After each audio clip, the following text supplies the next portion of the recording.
आइए जी लगाकर बवादे बुलंद दुरूद पाक का नज़ाना पेश करें। पढ़िए अल्लाहुम्मा सल्ली अला सय्यदना व सफ़ीना व मौलाना मुहम्मद बारिक वसल्लम सल्लल्लाहु अलैहि सलातम व सलामन अलैका या रसूलल्लाह सल्लल्लाहु तआला अलैहि वसल्लम। नाते पाक का मतलब हाजिर करता हूँ बतौर खास मुलाहिजा फरमाएं। सामने है दरे मुस्तफा, होशे में आइए। सामने है दरे मुस्तफा, होशे में आइए।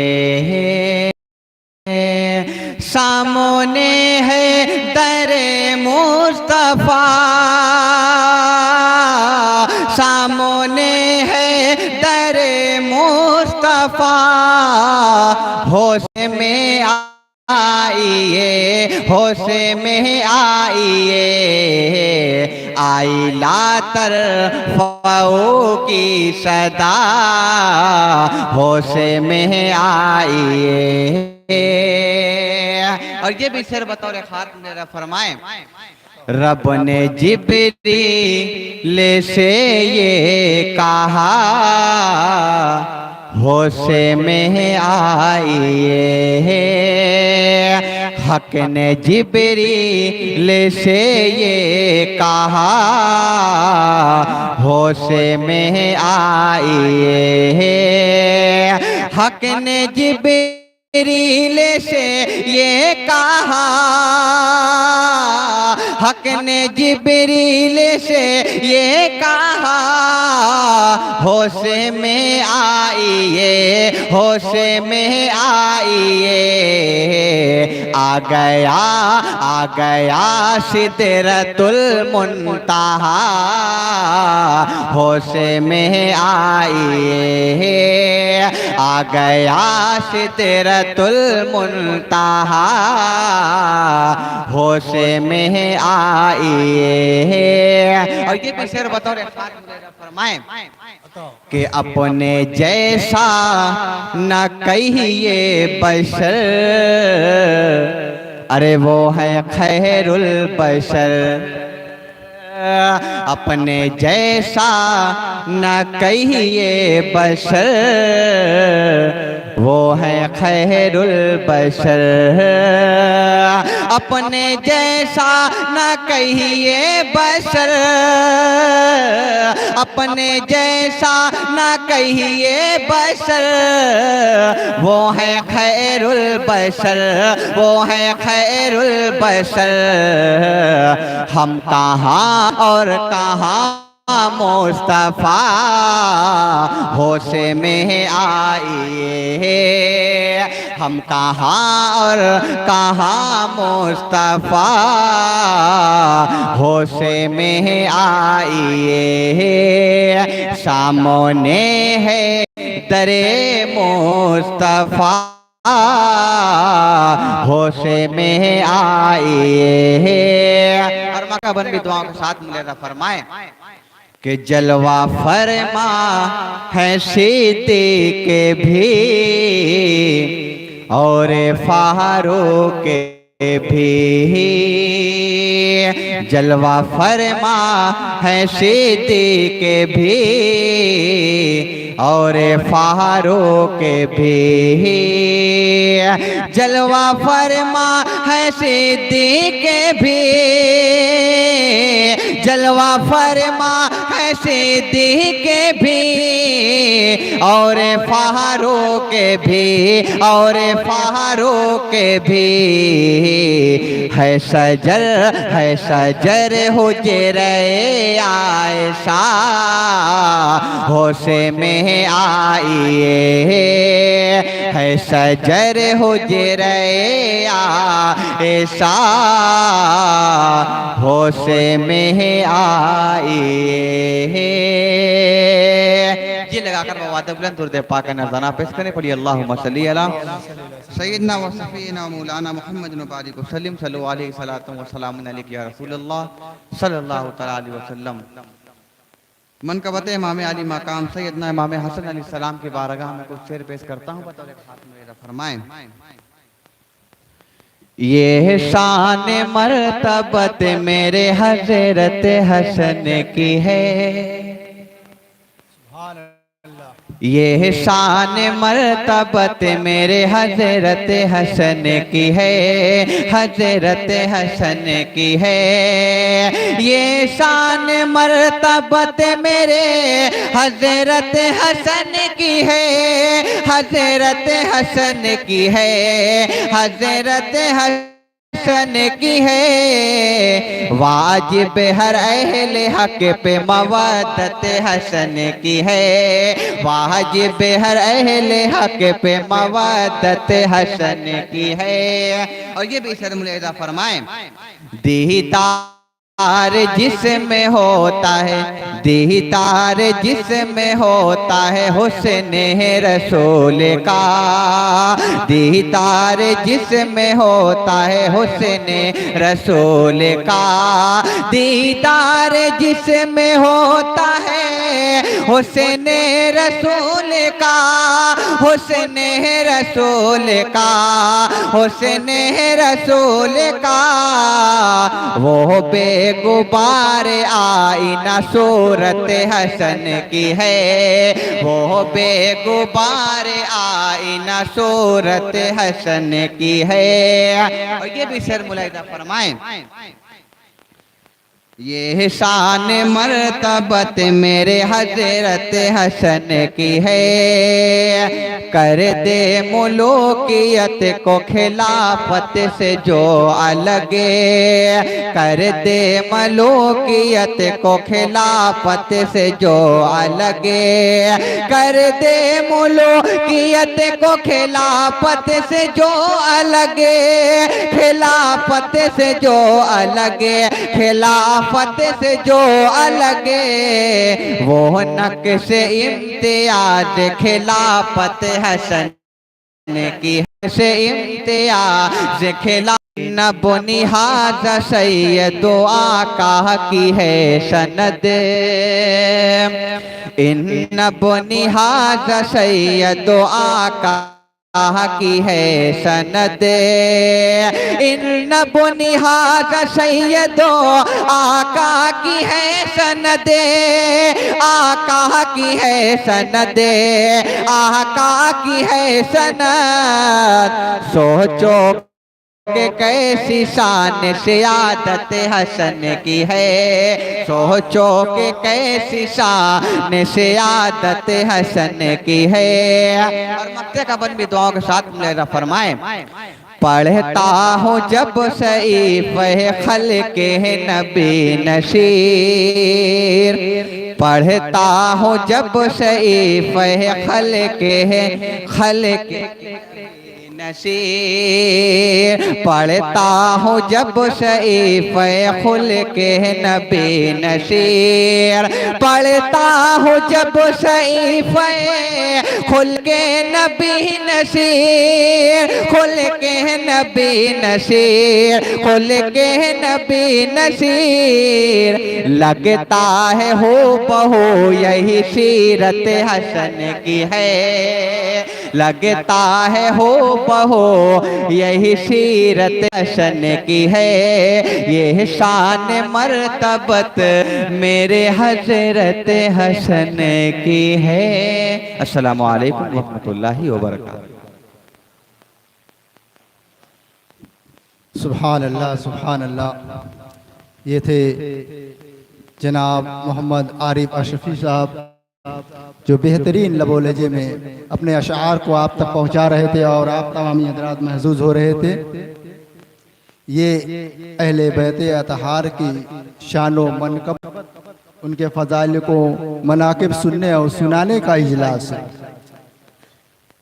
तो हज़रत मौलाए कायनात हज़रत अली शेर खुदा फ़ातिह खैबर, ये वो ज़ात है कि जिस ज़ात के ज़रिए से हुआ करता था अल्लाह के रसूल सल्लल्लाहु ताला अलैहि वसल्लम के ज़माने में लोग इस नाम के ज़रिए से पहचान जाया करते थे। कि कौन मोमिन है और कौन मुनाफिक है, कि मोहम्मद से अली की जात का इरफान लेते थे, मोहम्मद से अली की जात का इरफान लेते थे और एक लम्हे में वो सारी हकीकत जान लेते थे, और एक लम्हे में वो सारी हकीकत जान लेते थे। रिसालत के ज़माने में सहाबा की ये आदत थी, रिसालत के ज़माने में सहाबा की ये आदत थी। मुनाफिक को अली के बुग़्ज़ से पहचान जाते थे, मुनाफिक को अली के बुग़्ज़ से पहचान जाते थे। यानी जब किसी को पहचानना होता था कि ये मोमिन है कि मुनाफिक है, तो उसके सामने अली का जिक्र छेड़ दिया जाता। माथे पर अगर बल आ जाता तो ये इस बात का सबूत होता, इस बात की दलील होती कि वो मुनाफिक है। और जिसके सामने अली का जिक्र किया जाए और उसकी पेशानी खुशो खुर्रम हो जाए, उसके चेहरे पर मुस्कुराहट आ जाए, तो ये पहचान जाया करते थे कि ये मोमिन है। यानी मोमिन और मुनाफिक की पहचान सहाबा उस दौर में इस तरीके से किया करते थे कि कौन मोमिन है और कौन मुनाफिक है, तो उसके सामने अली का जिक्र छेड़ दिया। अली का जिक्र छेड़ दो, मुनाफिक अलग हो जाएंगे और मोमिन अलग हो जाएंगे। अली का इश्क मुकद्दर सवार देता है, अली का इश्क मुकद्दर सवार देता है। अली का बुग़्ज़ चेहरा बिगाड़ देता है, अली का बुग़्ज़ चेहरा बिगाड़ देता है। तू उसके जिक्र को अदना समझता है लईन, तू उनके जिक्र को अदना समझता है लईन, जो एक हाथ से खैबर उखाड़ देता है, जो एक हाथ से खैबर उखाड़ देता है। अरे अली तो वो हैं जिनके ताल्लुक से अल्लाह के रसूल सल्लल्लाहु अलैहि वसल्लम ने इरशाद फरमाया कि अली की तरफ देखना भी ये बात है। उम्मुल मोमिनीन अम्मा आयशा रज़ी अल्लाह ताला अन्हा अर्ज करती हैं अपने वालिदे गिरामी हज़रत अबू बकर रज़ी अल्लाह ताला अन्हु से कि मैं देखती हूँ कि जब आप महफिल में बैठे रहते हैं तो आप अली के चेहरे की तरफ देखें। तो कहा क्यों ना देखूं, जबकि मेरे आका ने इरशाद फरमाया है कि अली के चेहरे को देखना भी इबादत है, अली का जिक्र करना भी इबादत है। तो अली के चेहरे, अली का जिक्र, हम आज उसी जिक्र को करने के लिए बैठे हैं। अली तो वो है कि जो खाने काबा में पैदा हुए, जो सबसे पहली इबादत, जो सबसे पहला घर के अंदर अल्लाह रब्बुल इज्जत परवरदिगार आलम ने लोगों की इबादत के लिए बनाया है, उस घर के अंदर मौला अली की विलादत। और आप शहादत भी अल्लाह के घर के अंदर होती है। और आज हम उनका जिक्र करने और लाने के लिए भी अल्लाह के घर का तायुन किया है। अल्लाह के घर के अंदर बैठे हैं, जहां मस्जिद में बैठने का भी सवाब मिल रहा है, उनका जिक्र सही सुनने का सवाब भी मिल रहा है। और अगर हम अपने लबे मुबारक से, लब से कलमे सुभान अल्लाह अल्हम्दुलिल्लाह निकालते रहें तो उसका सवाब हमें अलग से मिलता रहेगा। आप अपने लबों को जरा हरकत दीजिए, आप एक जिंदा कौम है तो अपनी जिंदगी का सबूत पेश कीजिए। अपने लबों से सुभान अल्लाह माशा अल्लाह और अल्हम्दुलिल्लाह के कलिमात निकालिए। और आप थोड़ा सा अपने जिस्म को तकलीफ दीजिए और आगे आ जाइए। आगे अंदर अभी जगह बहुत बची हुई है पैदा हो, क्योंकि मैं अब आपके सामने जिस खतीब को पेश करने वाला हूँ वो सिर्फ बनारस के अंदर ही महदूद नहीं, बल्कि हिंदुस्तान की मुख्तलिफ शहरों के अंदर उनकी नुमाइंदगी होती है, उनकी खिताबत होती है।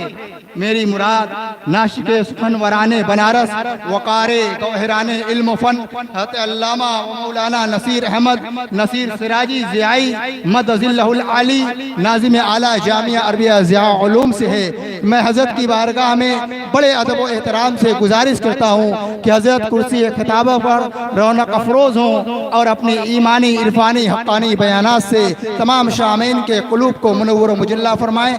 माइक पर अल्लामा मौलाना नसीर अहमद नसीर सिराजी।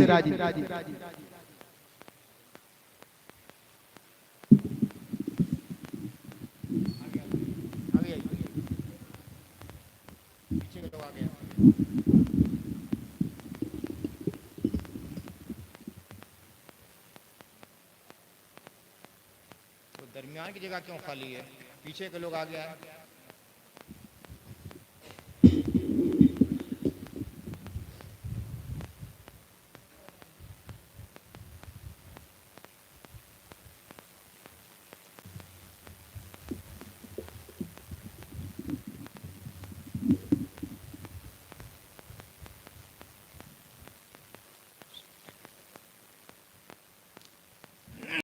बिस्मिल्लाहिर्रहमानिर्रहीम। रब्बि इश्रह ली सदरी व यस्सिर ली अमरी वाहलुल उक़दम मिन लिसानी यफ़क़हू क़ौली। या अल्लाह या अल्लाह या अल्लाह।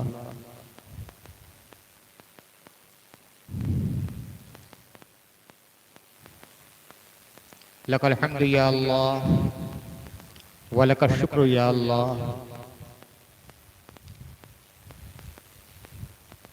अल्लाहु ला इलाहा इल्ला अंता वस्सलातु वस्सलामु अला हबीबिका व नबियिका व नबी रसूलिका सय्यदना व मौलाना मुहम्मद व अला आलिहि व औलादिहि व अस्हाबिहि अजमईन। अम्मा बाद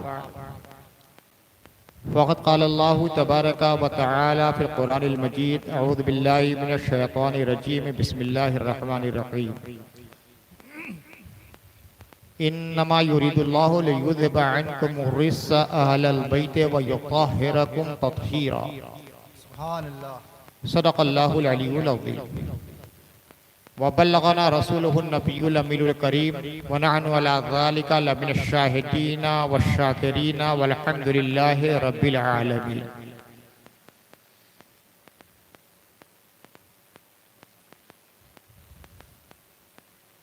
ज़िक्र इमाम हसन मुज्तबा की महफिल है।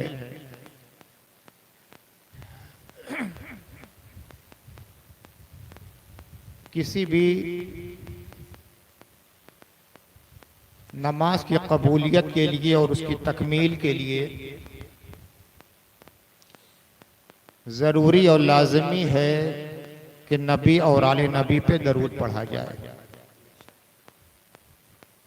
तो जब नमाज की तकमील और उसके कबूलियत के लिए ज़रूरी है तो जलसे की कबूलियत और उसकी तकमील के लिए भी ज़रूरी है कि नबी और आले नबी पर दरूद पढ़ लिया जाए। लिहाजा खूब जी लगाकर पूरे इन्हिमाक के साथ मौलाना मुहम्मद व अला आले सय्यदना व मौलाना मुहम्मद व बारिक वसल्लम अलैहि सलातो व सलाम अलैका या रसूलल्लाह या हबीबल्लाह सल्लल्लाहु अलैहि वसल्लम।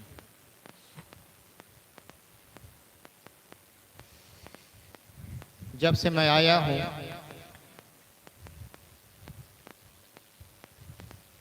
मैं खुद फैसला नहीं कर पा रहा हूँ कि आज के लिए उन्वान सुखन क्या बनाऊं। मौलाना मुअद्दम ज़ियाई साहब जब तकरीर कर रहे थे तो कभी कोई नुक्ता ध्यान में आ रहा था, कभी कोई नुक्ता ध्यान में आ रहा था।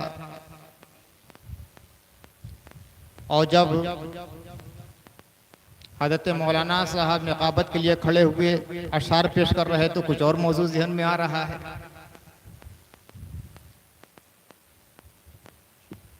अब देखिए रावारे फिक्र किस जादे पर जौलानियां दिखलाता है। छोड़ दिया है उन्हीं के सहारे पर जिधर जिधर ले जाएंगे इंशाअल्लाह फिक्र की बाग उधर ही मुड़ती रहेगी। एक बार और दरूद पाक पढ़ लें। अल्लाहुम्मा सल्लि अला सय्यिदना व मौलाना मुहम्मद व अला आलि सय्यिदना व मौलाना मुहम्मद व अला इत्रत सय्यिदना व मौलाना मुहम्मद व बारिक वसल्लम।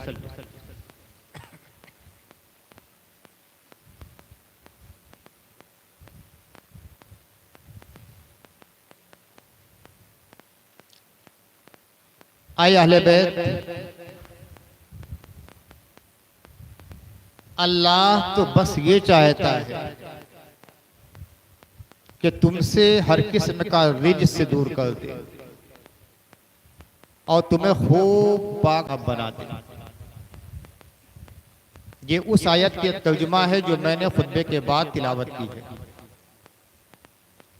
इन्नमा युरीदुल्लाहु लियुज़हिबा अन्कुम रिस्सा अहलल बैत व युत्तहिरकुम तत्हीरा।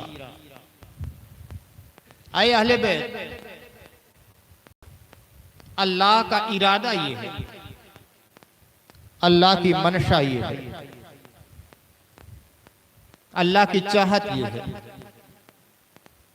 अल्लाह की ख्वाहिश ये है, अल्लाह की मुराद ये है, अल्लाह यही चाहता है कि तुमसे हर किस्म की गंदगी को दूर रखे,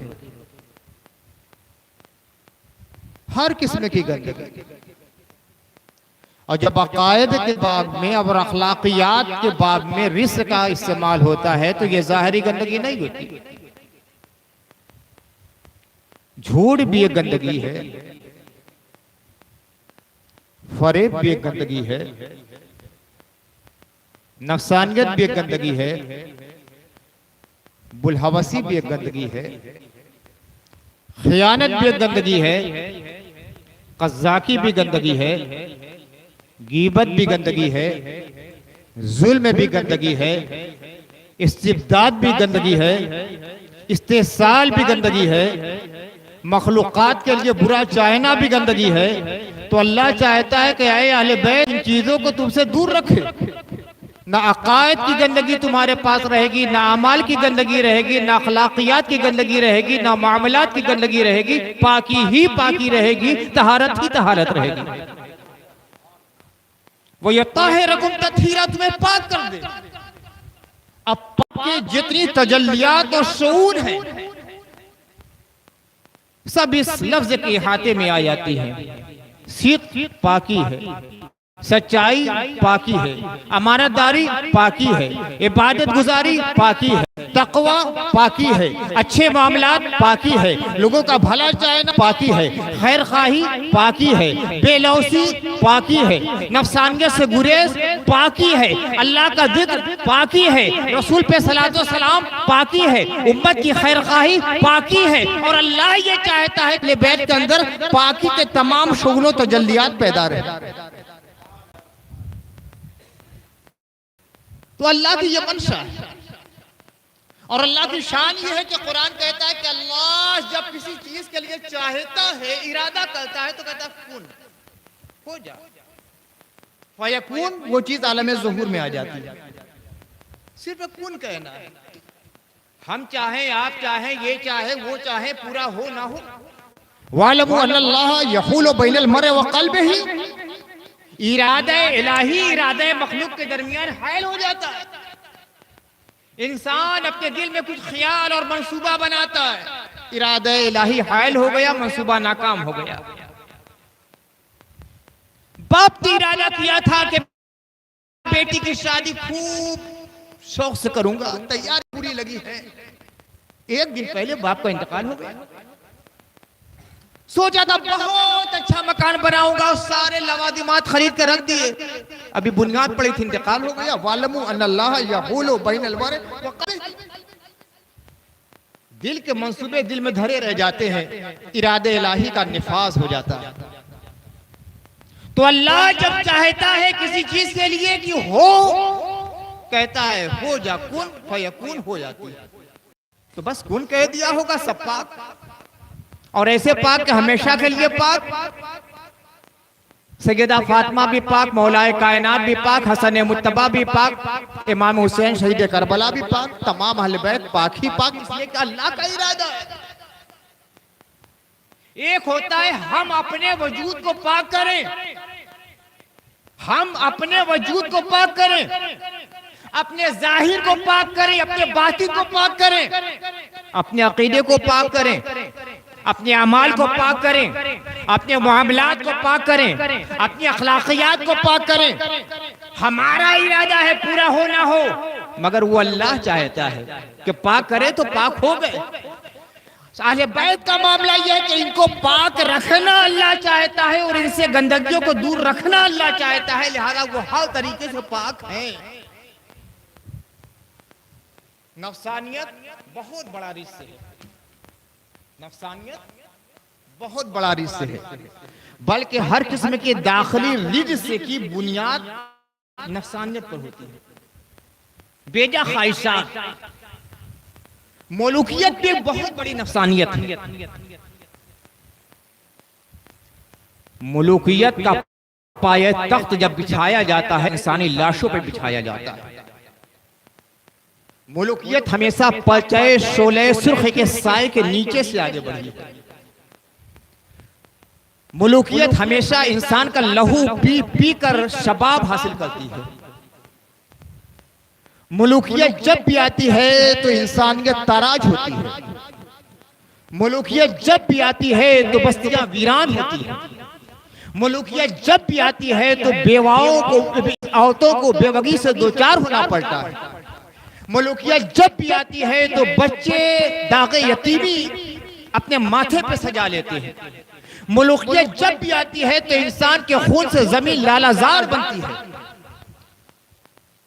मलका मुलूकियत का तारुफ कुरान करा रहा है। साहिब मुलूकियत का तारुफ कुरान करा रहा है। इन्नल मुलूक इज़ा दखलू क़रया, ये साहिबाने मुलूकियत जब किसी बस्ती में दाखिल हो जाते हैं अफसद उसको तराज कर डालते हैं, तहस नहस कर डालते हैं, बर्बाद कर डालते हैं। क्या तुमने नहीं देखा यूक्रेन का क्या हाल हो रहा है? क्या तुमने नहीं देखा कि अफगानिस्तान में क्या हुआ है? क्या तुमने नहीं देखा कि लीबिया में क्या हुआ? क्या तुमने नहीं देखा कि शाम में क्या हुआ? क्या तुमने नहीं देखा कि इराक में क्या हुआ? क्या तुमने नहीं देखा कि हिंदुस्तान में जब तन के गोरे और मन के काले बादशाहत का रिवाज चला रहे थे तो हिंदुस्तान में क्या हो रहा था? इन्नल मुलूक इज़ा दखलू क़रयतन अफ़सदूहा व जअलू इज़्ज़त अहलिहा, जब ये साहिबान मुलूकियत किसी बस्ती में दाखिल होते हैं तो उसे ताराज कर डालते हैं और जो साहिबान इज्जत होते हैं उन्हें जलील कर देते हैं। यह है बादशाहत का मिजाज, यह है मुलूकियत का मिजाज। किसी मौलाना साहब ने नहीं कहा, किसी मुकर्रिर ने नहीं कहा, किसी फकीह ने नहीं कहा, किसी आलिम ने नहीं कहा, किसी खतीब ने नहीं कहा, किसी अदीब ने नहीं कहा, कुरान ने बयान किया है और मलकाए सबा की ज़बानी उनका मिजाज बयान किया है। ये बादशाहत का मिजाज होता है। तो मुलूकियत का पाया तख्त हमेशा इंसानी लाशों पर रहा है और ये हमेशा नफसानियत से पैदा होती है। और खिलाफत अला मिनहाजी नबूवा हमेशा बेनफ्सी से आलम वजूद में आती है। सबसे पहले खलीफा हजरत सैयदना आदम अलैहिस्सलाम, लेकिन खलीफा बनने से पहले एक मिनट के लिए उनके दिल में कोई तहरीक नहीं पैदा हुई थी कि मुझे खलीफा बनाया जाए। खिलाफत तो इनाम इलाही होती है, खिलाफत इनाम इलाही होती है और इरादा इलाही के ज़ुहूर का नाम है खिलाफत। अल्लाह जिसको खलीफा बनाना चाहता है बना देता है। लौहे तकदीर में लिख दिया फला खलीफा बनने वाला है, उसके लिए असबाब व अमाविल आलम वजूद में आ गए। कभी लोगों ने हजरत अबू बकर को खलीफा बना दिया, कभी हजरत उमर को बना दिया, कभी हजरत उस्मान को बना दिया, कभी हजरत अली को बना दिया, कभी इमाम हसन को बना दिया। ये सब क्या है? लौहे महफूज की लिखी हुई तहरीरों का ज़ुहूर इस आलम नासूत में हुआ। अल्लाह ने जैसे चाहा इस तरह फला खलीफा बन जाए वैसे खलीफा बन गया। किसी को सकीफे बनु साइदा के जरिया बना दिया, किसी को हजरत अबू बकर के इंतखाब के जरिया बना दिया, किसी को हजरत उमर की तजवीज़ के जरिया बना दिया, किसी को मक्का और मदीना के असहाब के इंतखाब के जरिया बना दिया। जैसे चाहा बना दिया। ये अल्लाह का इंतखाब था, अल्लाह का वादा था। लेकिन ये अहले बैत किराम की बड़ी अजीम शान है कि हमेशा नफसानियत से दूर रहे। कभी इन्होंने मनसब की चाहत नहीं की, कभी मनसब की चाहत नहीं की, मनसब खुद इनके पास आया है। हुकूमत का कभी इरादा नहीं किया, हुकूमत इनके पाबोसी के लिए हाजिर हुई है। खिलाफत के जरिए इनको तमगा सआदत नहीं मिला, खिलाफत को इन्होंने विकार बख्शा है। अहले बैत का मकाम यह है कि अल्लाह ताला इनकी तत्हीर का बयान फरमाता है। आज चूंकि हजरत इमाम हसन अलैहिस्सलाम के बारे में बयान करना बड़ा, हजरत इमाम हसन की हयात तैयबा का एक बड़ा सुलगता हुआ मजमून है, सूले हसन। उसके कुछ पहलुओं पे रोशनी डालना चाहता हूं ताकि सूले हसन की हकीकत आपके सामने आ जाए। सूले हमेशा मफाद के तहत होती है और जिससे सुलह की जाती है जरूरी नहीं कि ऊपर हो। ये दो पॉइंट हमेशा सामने रखिएगा, आपको सुलह हसन का सारा मामला और कदिया समझ में आ जाए। सुलह हमेशा मफाद के तहत होती है। कोई अपने मफाद के लिए कहता है, कोई कौम के मफाद के लिए और उम्मत के लिए कहता है। इसकी सबसे वादी मिसाल हज़रत शुरूर कायनात सल्लल्लाहु अलैहि वसल्लम की सुलह हुदैबिया सन 6 हिजरी में अल्लाह के नबी सल्लल्लाहु अलैहि वसल्लम 1400 सहाबाए किराम के साथ मदीने से मक्का उम्रा के लिए तशरीफ लाना चाहते हैं। एक मंजिल पहले हुदैबिया का मकाम आता है। जब मक्का के लोगों को खबर मिली कि मोहम्मद रसूलुल्लाह सल्लल्लाहु अलैहि वसल्लम तशरीफ ला रहे हैं, तो उनका नापाक इरादा हुआ कि मोहम्मद और उनके साथियों को हम मक्के में दाखिल न होने देंगे। नौजवानों का जोश उबलने लगा। निगाहों के सामने बद्र उहद का मंजर सामने आ गया। वो अली की कौतती बिल्ली की तरह कौतती हुई तलवारें, वो हमजा के शेर की तरह झपटने का मंजर, वो काफिरों की पसपाई, सब निगाहों के सामने आ गई और फैसला किया हम इनको मक्के में दाखिल नहीं होने देंगे। बुदैल इब्न वर्का को अल्लाह के नबी सल्लल्लाहु अलैहि वसल्लम ने कुरैश के पास भेजा कि हम सिर्फ उम्रा के लिए आए हैं, इबादत की गरज से आए हैं। नेज़े पे सांधरी जाने लगी, ढाल को आजमाया जाने लगा, तशकस के तीर भरने जाने लगे। अब हज़रत उस्मान गनी को अल्लाह के नबी सल्लल्लाहु अलैहि वसल्लम ने अपना नुमाइंदा बनाकर मक्के में भेजा। नुमाइंदा कभी मशकूक आदमी नहीं बनाया जाता। हम किसी को अपने मकसद के लिए नुमाइंदा बनाकर भेजे तो हमारा फैसला गलत हो सकता है। हम जिसको अपना समझते हैं वो दूसरों का हो सकता है। मगर मोहम्मद रसूलुल्लाह सल्लल्लाहु अलैहि वसल्लम अपनी मर्जी से ये काम नहीं करते थे। बस उधर से इशारा होता था, नबी अपना तर्जुमान मुकर्रर फरमाते थे, और जो अल्लाह का फैसला होता है वो कभी गलत नहीं हो सकता। सुभान अल्लाह, सुभान अल्लाह। हज़रत उस्मान गनी नबी सल्लल्लाहु अलैहि वसल्लम के भरोसे का नाम है। हज़रत उस्मान गनी नबी के एतमाद का नाम है। हज़रत उस्मान गनी नबी के तर्जुमान का नाम है। हज़रत उस्मान गनी नबी के सफीर का नाम है। अल्लाह के नबी सल्लल्लाहु अलैहि वसल्लम ने हज़रत उस्मान गनी को अपना सफीर और नुमाइंदा बनाकर मक्के में भेजा। कुरैश के लोगों के सामने हज़रत उस्मान गनी ने बड़े बलीग अंदाज में सारा मामला पेश किया। हम जंग के लिए नहीं आए, हम कत्ल खुरेजी के लिए नहीं आए हैं, हम नबी सल्लल्लाहु अलैहि वसल्लम की तरफ से सफीर बनाकर आए हैं। हम उम्रा करना चाहते हैं, उम्रा करके वापस चले जाएंगे। लोगों ने कैद कर लिया हज़रत उस्मान गनी को, और इधर खबर उड़ा दी गई कि हज़रत उस्मान गनी को शहीद कर दिया गया है। अल्लाह के नबी सल्लल्लाहु अलैहि वसल्लम एक बबूल के दरख्त के नीचे बैठे हुए थे। साहबे किराम ने हुजूर रहमत आलम सल्लल्लाहु अलैहि वसल्लम के दस्ते मुबारक में बैठ की, हम उस्मान के क़िसास लेंगे, हम उस्मान के खून का बदला लेंगे।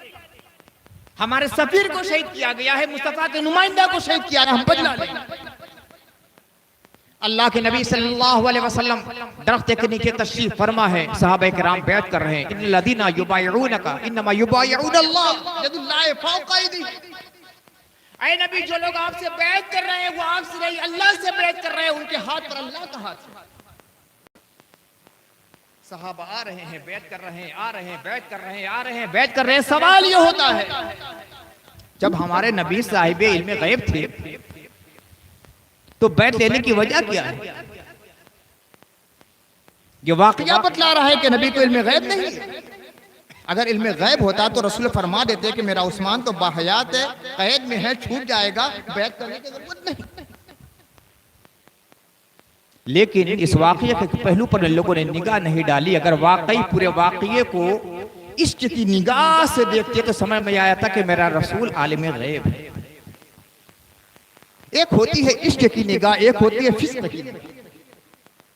जब इश्क की निगाह होती है तो हर चीज भली ही भली मालूम होती है, और जब फिस्क की निगाह होती है तो अच्छाई में भी बुराई नजर आने लगती है।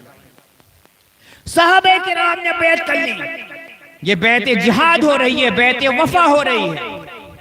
और सब बैत कर चुके, तो अल्लाह के नबी सल्लल्लाहु अलैहि वसल्लम अपना दस्ते मुबारक इस तरह रखते हैं, कहते हैं ये उस्मान का हाथ है, मैं उस्मान की तरफ से बैत कर रहा हूं।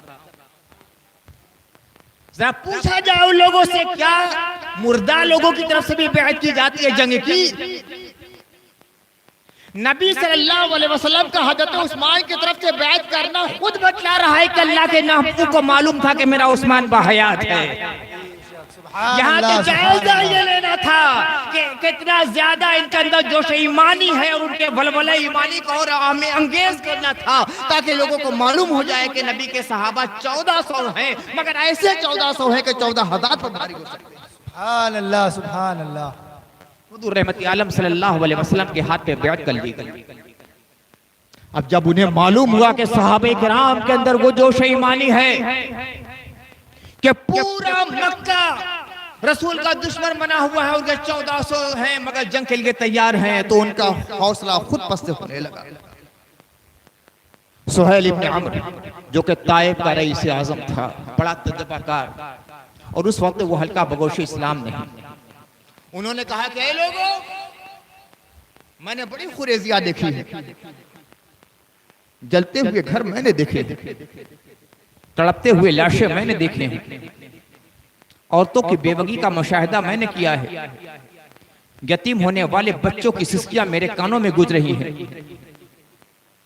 खून से लथपथ जमीनों का मंजर मेरी निगाहों के सामने बहादुर पे दस्तक देती हुई नजर आ रही है। मुझे यानी मैं मोहम्मद से गुफ्तगू करूंगा, हो सकता है रब्बे काबा कोई बेहतरीन सूरत हाल पैदा कर दे। ये बड़ा कहा करते थे मेरे वालिद, ये कहा कि ठीक है आप जाइए बात कीजिए। वो आए, उर्वा इब्न मसूद सक़फ़ी, हुज़ूर रहमत आलम सल्लल्लाहु अलैहि वसल्लम से गुफ्तगू हुई, लेकिन मामला तय नहीं हो सका। लेकिन जो मंजर उन्होंने देखा था, जो वाकया उनकी निगाहों से गुजरा, अदब और एहतराम का जो समा उनकी आंखों के अंदर पैदा हुआ, उन्होंने दिल को अंदर से मुनव्वर कर दिया था। पहले ही कुरैश के पास गए और कहा कि कुरैश के लोगों, अपने जज्बात को कंट्रोल में रखो, तुम लोग कभी मोहम्मद उनके सहाबा से जीत नहीं सकते। मैं बड़े बड़े बादशाहों के दरबारों में गया हूं, हुक्मराने के कर्रो फर को मैंने देखा है, सलातीन के जाहो जलाल के मंदिर मेरी निगाहों के सामने है, मगर रब्बे काबा की कसम के मैंने जैसा मोहम्मद के सहाबा को मोहम्मद का एहतराम करते हुए देखा, किसी को नहीं देखा है। मेरी आंखों ने देखा कि जब मोहब्बत थूकते हैं तो कोई सहाबी आगे बढ़ता है, जमीन पर गिरने नहीं देता, अपने हाथ पर लेकर चेहरे पर। मैंने देखा है कि जब मोहम्मद वदू करते हैं तो वदू का पानी भी जमीन पर गिरने नहीं देते, उनके मानने वाले आगे बढ़ते अपने हाथ पर ले लेते हैं, और जिसको नहीं मिलता वो दूसरे के हाथ पे अपना हाथ मस्त अपने बदन पे लगा लेता है। मैंने देखा है कि जब मोहम्मद हुक्म देते हैं तो तामील के लिए ऐसे दौड़ते हैं जैसे लगता है कि एक दूसरे से शपथ ले जाने में, एक दूसरे से जंग करने के लिए आमादा हो जाएंगे। जिस नबी के सहाबा, जिस मोहम्मद के मानने वाले, जिस पैगंबर के जानिसार उनके वजू के पानी को जमीन पर गिरने नहीं देते, क्या उनके खून को जमीन पर गिरने देंगे? वो कट जाएंगे, वो मर जाएंगे, वो लुट जाएंगे, वो फना हो जाएंगे, वो नाबूद हो जाएंगे, मगर मोहम्मद के मिशन को नाकाम नहीं होने देंगे। अगर तुम उनसे जंगे करोगे तो हमेशा के लिए तबाह बर्बाद हो जाओगे। अब उन लोगों ने सुहैल इब्न अम्र को भेजा। सुहैल इब्न अम्र आया, हुज़ूर रहमत आलम सल्लल्लाहु अलैहि वसल्लम से देर तक गुफ्तगू होती रही। सुलह के शराइत जो जो उसने पेश किए सब अल्लाह के नबी ने मंजूर कर लिए। शर्त क्या है? पहले ही शर्त बड़ी भारी, उम्रा किए बगैर लोग वापस जाए। क्या जोश ईमानी था पहले, जब लोगों को यह मालूम हुआ कि जिस मक्के से हमें निकाला गया है, जिस मक्के में हमें सजाएं दी गई हैं, जिस मक्के की सरजमीन को हमारे लिए तंग कर दिया गया है, जिस मक्के में हमें बदनों पे कोड़े बरसाए जाते थे, जिस मक्के में हमें चटाइयों पे लपेट के धुएं भरे जाते थे, जिस मक्के में शबो रोज हमारे लिए मुहाल कर दिए गए थे, उस मक्के में दाखिला होने वाला है तो न जाने खुशी से उनके सीने कितने मामूर थे। लेकिन जब ये मालूम हुआ कि मक्के से करीब आके हमें वापस होना पड़ेगा तो कितना मलूल हुए होंगे। तजवीज कुफार की तरफ से आई है, मोहम्मद इस साल आप लोग वापस जाइए। अल्लाह के नबी ने कहा मुझे मंजूर। देखिए सुलह क्या होती है। अल्लाह के नबी ने फरमाया मंजूर। तजवीज दूसरी आई कि आइंदा साल आना है, सिर्फ 3 दिन तक मक्के में रहना पड़ेगा, उम्रा करके चले जाना है। रसूल ने फरमाया मंजूर। उन्होंने कहा कि सिर्फ एक तलवार लेकर आना पड़ेगा, तलवार भी नियाम भी रहेगी और नियाम भी थैले के अंदर रहेगी। हुजूर ने कहा मंजूर है। फिर बात आगे चली कि अगर कोई आदमी मुसलमान है, मक्के में है, तो मदीना वापस नहीं जाएगा, जाएगा तो मदीने वाले वापस करेंगे। अल्लाह के रसूल ने कहा मंजूर। फिर ये हुआ कि अगर कोई काफिर मदीना जाएगा तो उसको वापस करना पड़ेगा, कहा कि मंजूर है। सब मंजूर, सब मंजूर। नबी खुरेजी के लिए नहीं आया है, नबी रहमतुल लिल आलमीन बनकर आए हैं। सुलह हो गई, तमाम शराइत को मान लिया। क्या ये कुफारे मक्का हक पर हो गए? अल्लाह के नबी सल्लल्लाहु अलैहि वसल्लम कुफारे मक्का से सुलह कर रहे, कुफारे कुरैश से सुलह कर रहे, तो क्या वो हक पर हो गए? नाहक है, नाहक है, नाहक रहेंगे। और जो उनको हक पर मान ले दायरे इस्लाम से खारिज हो जाएगा।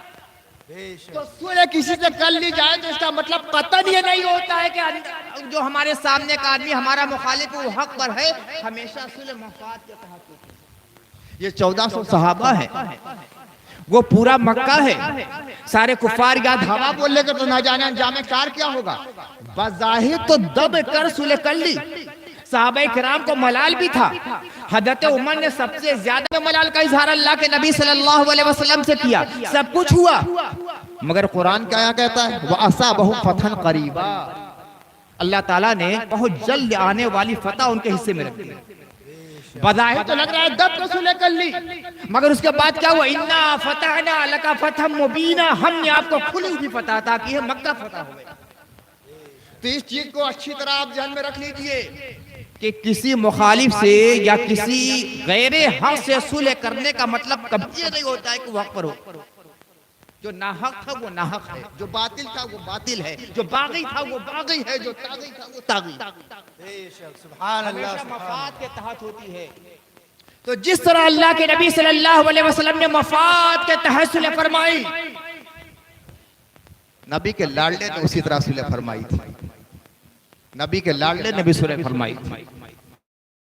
उनकी निगाह के सामने मंजर था जमल का, उनकी निगाह के सामने मंजर था सिफीन का। उन्होंने देखा कि 90,000 मुसलमान शहीद किए जा चुके हैं। मुसलमानों के खून से जमीन लालाजार बन चुकी है। न जाने कितने बच्चे यतीम हो गए, न जाने कितनी औरतें बेवा हो गई, न जाने कितने बूढ़ों की बुढ़ापे का सहारा टूट गया, न जाने कितने बच्चों के सरों से आशियां हट गया। सारे मनाजिर उनकी निगाहों के सामने थे। जब हजरत सैयदना इमाम हसन मदाइन में गए तो शाम के राजा ने धावा बोल दिया, मुहासरा हो गया। अब हजरत इमाम हसन के सामने भी इतनी बड़ी फौज थी कि रिवायतों में आया है कि ऐसा लगता था कि पहाड़ का पहाड़ उनके सामने चल रहा है। सिफीन से ज्यादा लाओ लश्कर उनके साथ था और उधर से भी फौज का दल बदल आ रहा था। लाखों लाख फौज इधर, लाखों लाख फौज उधर, अंजामे कार क्या होता। इमाम हसन और कर रहे हैं, लोग कुर्बानियां देने के लिए तैयार, ये सारे मंदिर, मगर हजरत इमाम हसन तन्हाई में गौर फरमा रहे हैं कि ये इस्लाम बड़ी मुश्किल से फैला है। ये कुंतुम खैर उम्मती उखरत लिन्नास वाली उम्मत खारजारों से मुस्तफा गुजरे हैं, तब ये उम्मत में वजूद में आई है। रात तकलीफों को सहा है मेरे नाना, जो निजासतें डाल दी गई है सबको सहा है, तब ये उम्मत वजूद में आई है। मेरे नाना हैं, मेरे वालिद हैं, सबों ने न जाने कितनी कुर्बानियां दी है, तब ये उम्मत में वजूद में आई है। मैंने जबल का मंजर देखा है, मैंने सिफीन का मंजर देखा है, मैंने बच्चों की सिसकियां सुनी है, मैंने बेवा होने वाली औरतों की चीखें सुनी है, मैं लोगों के लाशें देखी हैं। अगर ये जंग का मंजर रहा तो मेरे मुस्तफा ने जो उम्मत पैदा की थी वो उम्मत रफ्ता रफ्ता खत्म हो जाएगी और नाबूद हो जाएगी। हुवल्लज़ी अर्सला रसूलहु बिल हुदा व दिल हक़ लियुज़हिरहु अला दीन कुल्लिह। अल्लाह का इरादा ये है कि मुस्तफा को भेजा है तो मेरा दीन सारे अदयान पर गालिब आ जाए।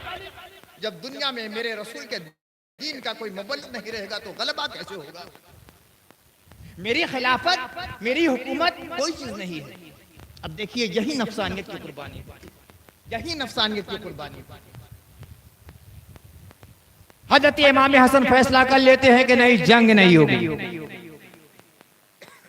बस एक इशारे पे तबले जंग बनने वाला था, एक इशारे पर परचम लहराने वाले थे, एक इशारे पर तलवारें चमकने वाली थी,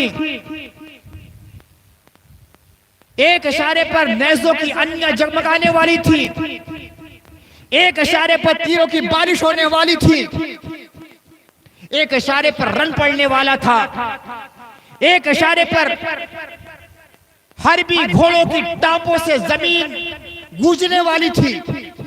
हज़रत इमाम हसन अलैहिस्सलाम ने सिर्फ और सिर्फ अल्लाह के लिए और उम्मत के मफाद के लिए फैसला फरमा दिया, मुझे जंग नहीं करना है। अब जंग नहीं करना है तो हासिल क्या है, हल क्या है? दूसरा आमादे जंग है, दूसरा आमादे जंग है। या तो हुकूमत हमारे हवाले करो या जंग करो, या तो हुकूमत हमारे हवाले करो या जंग करो, तीसरी कोई राह नहीं है। करबला तो सबको याद रहता है, मैदान भूल जाता है। करबला में भी यही मुतालबा था, या तो बैयत करो या जंग करो। मैदान में यही मुतालबा, या तो खिलाफत, हुकूमत, सल्तनत, मुल्कियत हमारे हवाले करो या जंग करो। सिर्फ अपनी जान की बात नहीं थी, ये अहले बैत थे, अपनी जान को तो कुर्बान करने वाले थे। उनका तो मामला ये था, जान दी हुई उसी की थी। हक तो ये है कि हक अदा ना, जाने सारी जहां जाकर कुर्बान हो जाए उन्हीं को तो अहले बैत कहते हैं। जहां सब खामोश हो जाते हैं, जहां सब लाजा बरंदाम हो जाते हैं, जहां सब मोरे बसकूत हो जाते हैं, वहां अहले बैत कहते हैं कि हम तैयार हैं अल्लाह की राह में अपना खून बहाने के लिए। भूल जाते हैं आप ग़ज़वे खंदक को, भूल जाते हैं आप ग़ज़वे खैबर को, जब खंदक में पुकारने वाला पुकार रहा था, हल भी मुमारिस है कोई जो मेरे मुकाबले में आए, हर तरफ सन्नाटा छाया हुआ था। एक आवाज गूंजती है, मौलाए कायनात की आवाज है कि मैं हूं। अल्लाह के नबी सल्लल्लाहु अलैहि वसल्लम ने फरमाया, ये अम्र इब्न अबूद है, बैठ जाओ। फिर उसने पुकारा, है कोई मुकाबले में? फिर वही आवाज उठती। कौन आवाज? वही आवाज जो अबू तालिब के बेटे की आवाज।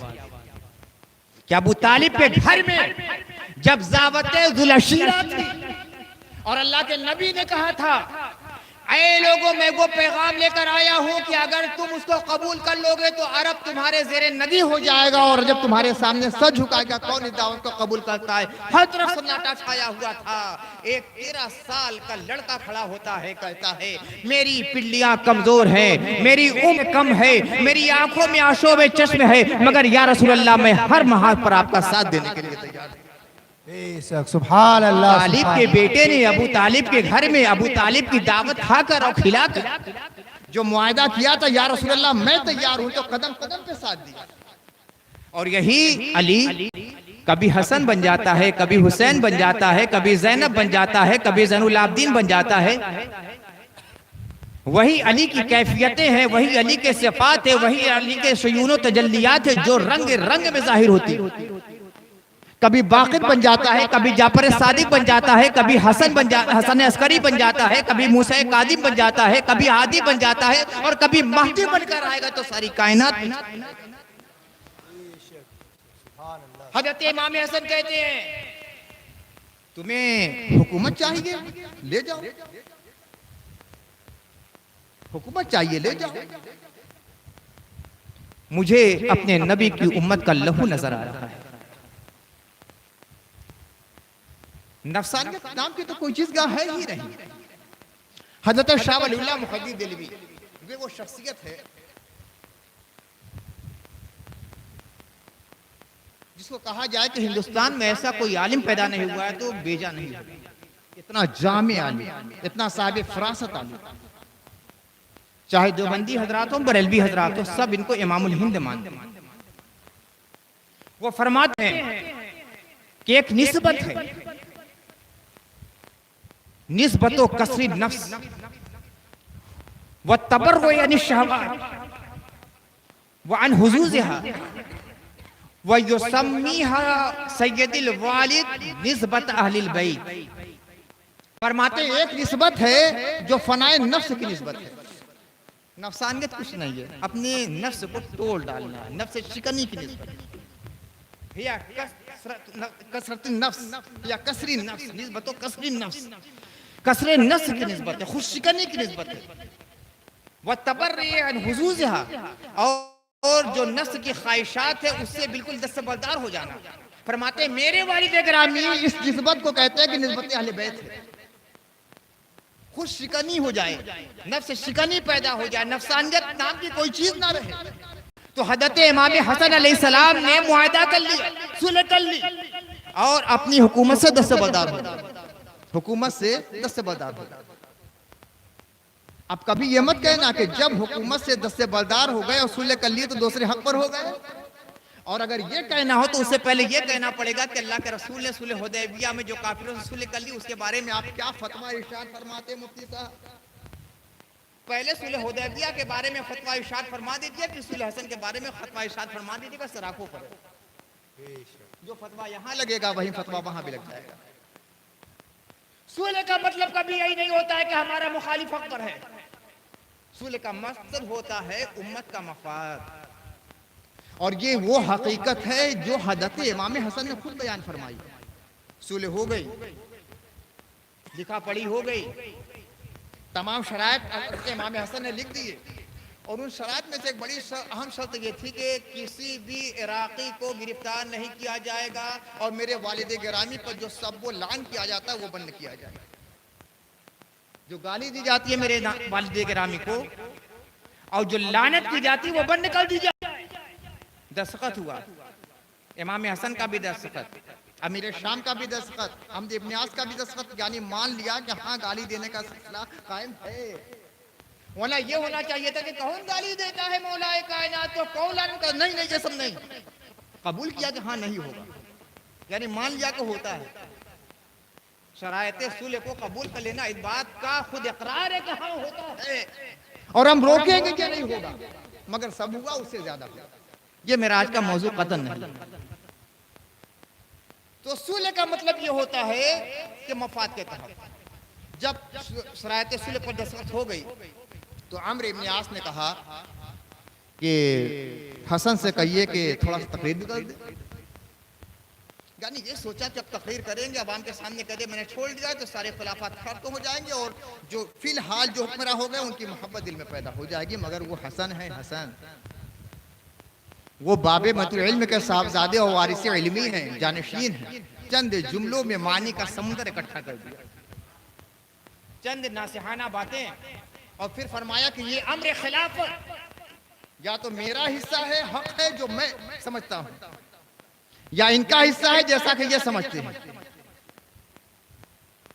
मैंने उम्मत के मफाद की खातिर और खुरेजी से उम्मत को बचाने के लिए दस्तबरदारी इख्तियार कर ली और मैंने खिलाफत को छोड़ दिया। सोचिए अल्फाज क्या है, खिलाफत का तो मेरा हक है जैसा मैं समझता हूं, या इनका हक है जैसा कि ये समझते हैं। मैंने उम्मत के मफाद की खातिर और खुरेदी से बचाने के लिए अपने हक से दस्तबरदारी इख्तियार कर लिया, खिलाफत मैंने छोड़ दिया। इतना कहा फिर कहते हैं मुआविया ये हुकूमत तुम्हारे लिए फितना है और चंद दिनों के लिए है। अब इतना ही जुमला अभी निकला था कि अमीर मामी बस हुजूर बस कीजिए। अब बहुत तेज डांटा अमीर इब्न आस को, कहा कि ये सुनाने के लिए कह रहे थे ना। तो सुलह की हकीकत सामने आ गई आपकी।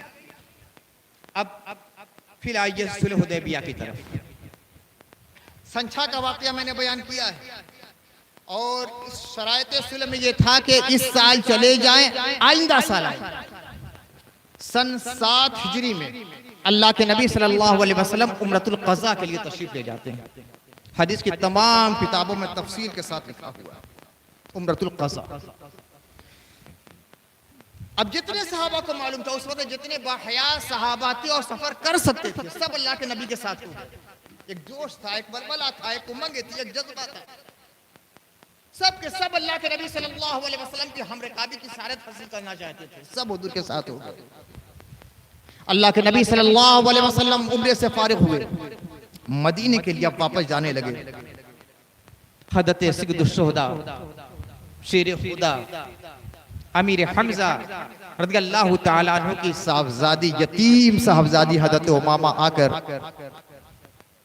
लिपट जाती है, कदमों से लिपट जाती है, मुझे अकेला मत छोड़िए। हदरत मौलाए कायनात आगे बढ़े, गोद में ले लिया और हदरत फातिमा के हवाले कर दिया। अत्ताजुल जामे में जो रिवायत है उसमें ये फ़क़ाल अली ले फातिमा अलैहा सलाम, बेटी है इसकी कफालत करना। और किसके हवाले से लिखा है? सही बुखारी के हवाले से, कि अल्लाह के नबी सल्लल्लाहु अलैहि वसल्लम की मौजूदगी में हजरत अली ने हजरत फातिमा अलैहा सलाम से कहा। सही बुखारी में आया है अलैहा सलाम। मक्तबा सराजिया से सही बुखारी नहीं छपी है, कौसर एकेडमी से भी नहीं छपी है, जहां से भी छपी है सही बुखारी है। और ये वो सही बुखारी है जो कि फतहुल बारी के हाशिए पर है। और ताजुल जामे में जो रिवायत है उसमें लिखा है फ़क़ाल अलीयुन लिफ़ातिमा अलैहिस्सलाम, हज़रत अली ने फातिमा अलैहिस्सलाम से कहा, लो ये हमारे चचा की साहबजादी है, इसकी किफ़ालत करो। अब देखिए इनक़लाब रसूल का मंजर देखिए, कैसा ईमानी इनक़लाब पैदा कर दिया था आक़ाए कायनात सल्लल्लाहु अलैहि वसल्लम ने पूरी कायनात में। आप हजरात ने दौरे जाहिलियत वो तारीख बार बार सुनी हो और पढ़ी होगी कि अल्लाह के नबी की बेसत से पहले यह आलम था कि लोग अपनी बेटियों को जिंदा दफन कर दिया करते थे। कुरान ने कहा वैज़ल मऊदतु सुइलत, याद करो क़यामत के दिन को जब के जिंदा दफन होने वाली लड़कियों से सवाल किया जाएगा, ये ज़मीन क़ुतिलत, कौन सा जुर्म था कि तुम्हें कत्ल कर दिया गया? लोग अपनी बच्चियों को जिंदा दफन कर दिया करते। मगर आक़ाए करीम आए, सर पर रहमत का ताज पहन कर आए, शफकत का अबा पहन कर आए, इनायत का दरिया बहाते हुए आए, प्यार की जमजम छलकाते हुए आए। ऐसा इनकलाब पैदा कर दिया कि एक यतीम बच्ची खड़ी है, तब तीन दावेदार खड़े हो गए। ये कहते हैं मैं किफालत करूंगा, वो कहते हैं मैं किफालत करूंगा, वो कहते हैं मैं किफालत करूंगा। हजरत अली ने हजरत सैयदा फातिमा के हवाले देकर किया कि लो इसकी किफालत कर। हजरत जाफर तैयार रज़ियल्लाहु ताला अन्हु आगे बढ़ते हैं, कहते हैं मैं ज्यादा मुस्तहिक हूं, इसलिए कि ये मेरे चचा की बेटी है और मेरी बीवी सी खाला है। हजरत ज़ैद में हारिसा आगे बढ़ते कहते हैं मैं किफालत करूंगा, इसलिए कि हजरत अमीर हमजा मेरे मुआखाती भाई थे। हजरत मौलाए कायनात कहते हैं कि मैं किफालत करूंगा इसलिए कि मेरी भी चचा की बेटी है और मैंने सबसे पहले गोद में लिया है।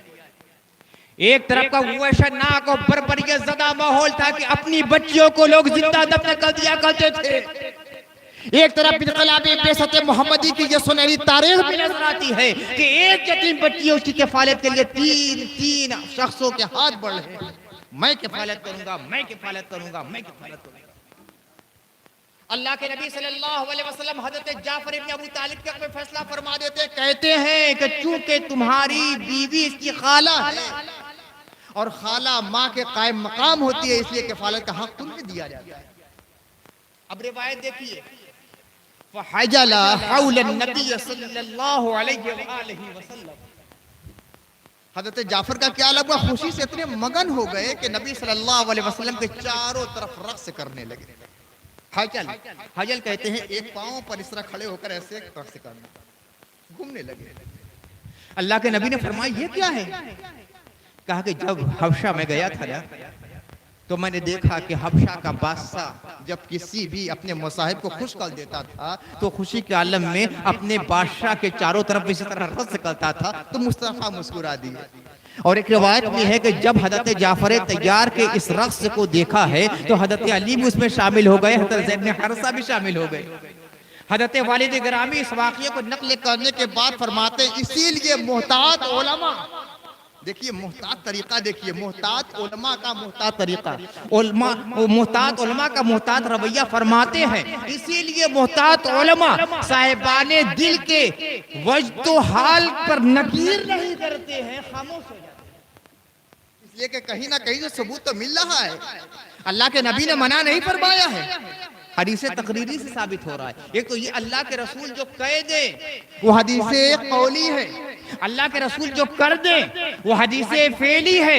अल्लाह के नबी के सामने कर दिया जाए, कोई काम मना ना फरमाए या कहा जाए रोके ना, इसको हदीस तकरीरी कहते हैं। तो ये रक्स से कर रहे थे हजरत जाफर तैयार और उनके साथ हजरत अली भी हैं, उनके साथ हजरत ज़ैद बिन हारिसा भी हैं। अल्लाह के नबी के चारों तरफ रस कर रहे हैं, जैसे एक चिराग नबुव्वत जल रहा है, चारों तरफ परवाने बदला रहे हैं, रस कर रहे हैं, शम्मे नबुव्वत जल रही है, परवाने रस कर रहे हैं। उसी तरह हुजूर रहमत आलम सल्लल्लाहु अलैहि वसल्लम के इर्द गिर्द हजरत जाफर तैयार रस कर रहे हैं। हुजूर ने मना नहीं किया, हुजूर ने नकीर नहीं फरमाई, बल्कि ये कहा कि कहाँ तुमने देखा था, का कि हबशा में देखा। अब देखिए अल्लाह के नबी सल्लल्लाहु अलैहि वसल्लम, अब देखते हैं अली ने बच्ची को उठाया था, फातिमा की गोद में दिया था, उनकी गोद से लेकर मैंने जाफर तैयार की गोद में दे दिया।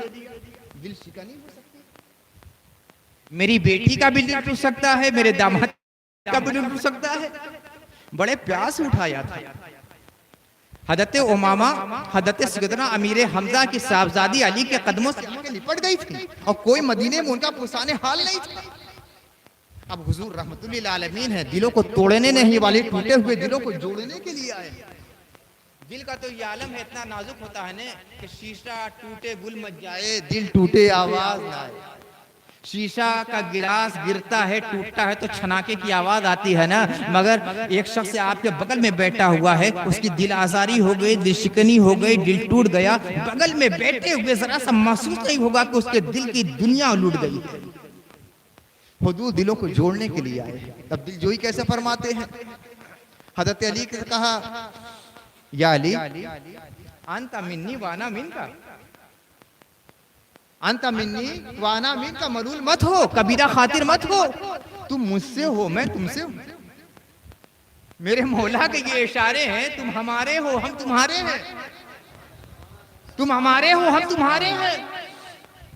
ज़ैद बिन हारिसा की तरफ देखा तो कहा कि अंता अखूना व मौलाना, तुम मेरे भाई हो, मेरे आजाद करदा गुलाम हो। हजरत जाफर को देखा तो कहा अंता अशबाता खल्की व खुल्की, तुम सूरत और सीरत में मेरे मुशाबिह। सबका दिल रह गया। लेकिन हजरत अली की जो तारीफ की वो कुछ और है। कुछ लोग तो मतलब दिलजोई के लिए कह दिया था और कोई खास बात नहीं है। अरे खास बात क्यों नहीं है, वो सिर्फ अपनी रिश्तेदारी दिखलाने के लिए कहा था। तो रिश्तेदारी में तो हजरत जाफर तैयार भी है, उनके बारे में ये क्यों नहीं कहा?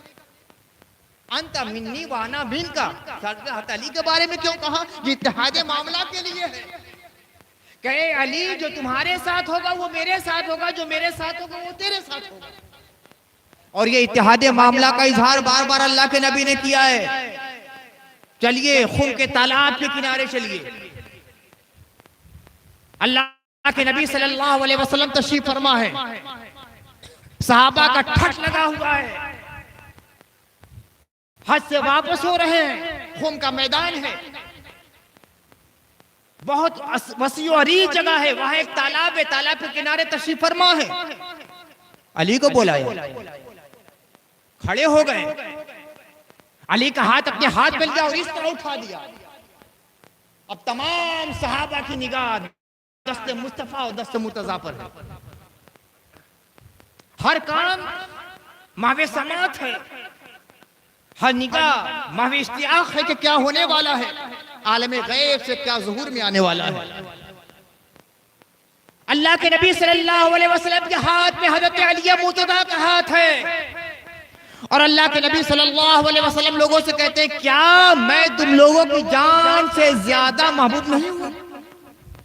अन नबी औला बिल मोमिनीना मिन अनफुसिहिम, नबी मोमिनों की जान से भी उनसे महबूब हैं, उनसे ज्यादा हकदार हैं, उनसे ज्यादा करीब हैं।